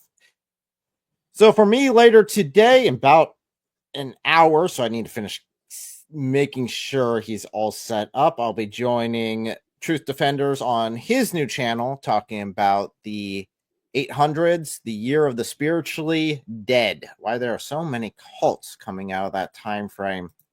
Later this week, I'll be doing another reaction video to this gentleman here getting absolutely owned by a random Christian lady walking off the street, which was quite entertaining. And then Saturday, I'll be back again with the Bible versus the Quran. We'll be talking about how to understand it. I'll be joined by a brother there. So, any other final remarks you guys have before we call it a night? Well, at least call it a night until I jump back on with Truth Defenders. Yeah. One last thing. In case everyone hasn't noticed, the Dawa guys are absolutely relentless in their lying. As far as how they deal with people. You see it all the time. Basic low-level manipulation that works on large numbers of people doesn't work on everyone, fortunately. But if you do what they want, they shower you with praise. If you don't do what they want, they heap insults and abuse on you. And their go-to method for any sort of challenge is to lie about it and to relentlessly lie about it. And this has always been the case in Islam, going back to the time of Muhammad. We are fortunately in the age where it is easiest to expose their lies. It is very, very easy right now. However, they, because of technology, are allowed to sort of amplify their lies and spread their lies more rapidly. But it's also much easier for us to expose them now. So we're in kind of a race, ladies and gentlemen. They're in full desperation and panic mode because of the avalanche of apostasy and because of the 2024, the worst year on record they've ever had. They're desperate, but what do they do when they're desperate? They go back to their tried and true methods. So they're going to shower you with even more praise in 2025 if you're on their side. They're going to heap more abuse on you if you don't do what they want in 2025, and they're going to lie more in 2025 because it's as the more desperate they get, the more they go back to their tried and true methods, and that's all they've got. They have no plan B. So the point here is we also have to be relentless in exposing them because they are going to get, their Dawa guys are going to do this more. They're going to get more Dawa guys. They're going to get more guys shouting their lies from the rooftops. We have to keep pushing and expose every last bit of it. So give them nothing, take from them everything, as Leonidas said. Well, this year I'm expecting that to be the Dawa group to fall apart pretty hard. This to be even worse than the last year. So with that, ladies and gentlemen, we bid you adieu. Thank you for joining us. If you're on my channel, you'll be redirected to the next live stream on Truth Defenders channel. If you're on Atoon's channel, I don't know how she has it set up. You just go to bed. Just go to bed, I guess. That's what she said. Just go to bed. The rest of you, come, let's go have a party over on Truth Defenders channel. Yeah, let's go and watch that. God bless you all. Thank you very much for joining us on this CCI channel as well. And thank you to all the members. Thank you for contributing and keeping this content going. If you'd like to contribute as well, you can click the join button and share this video. Let us grow closer to Christ together.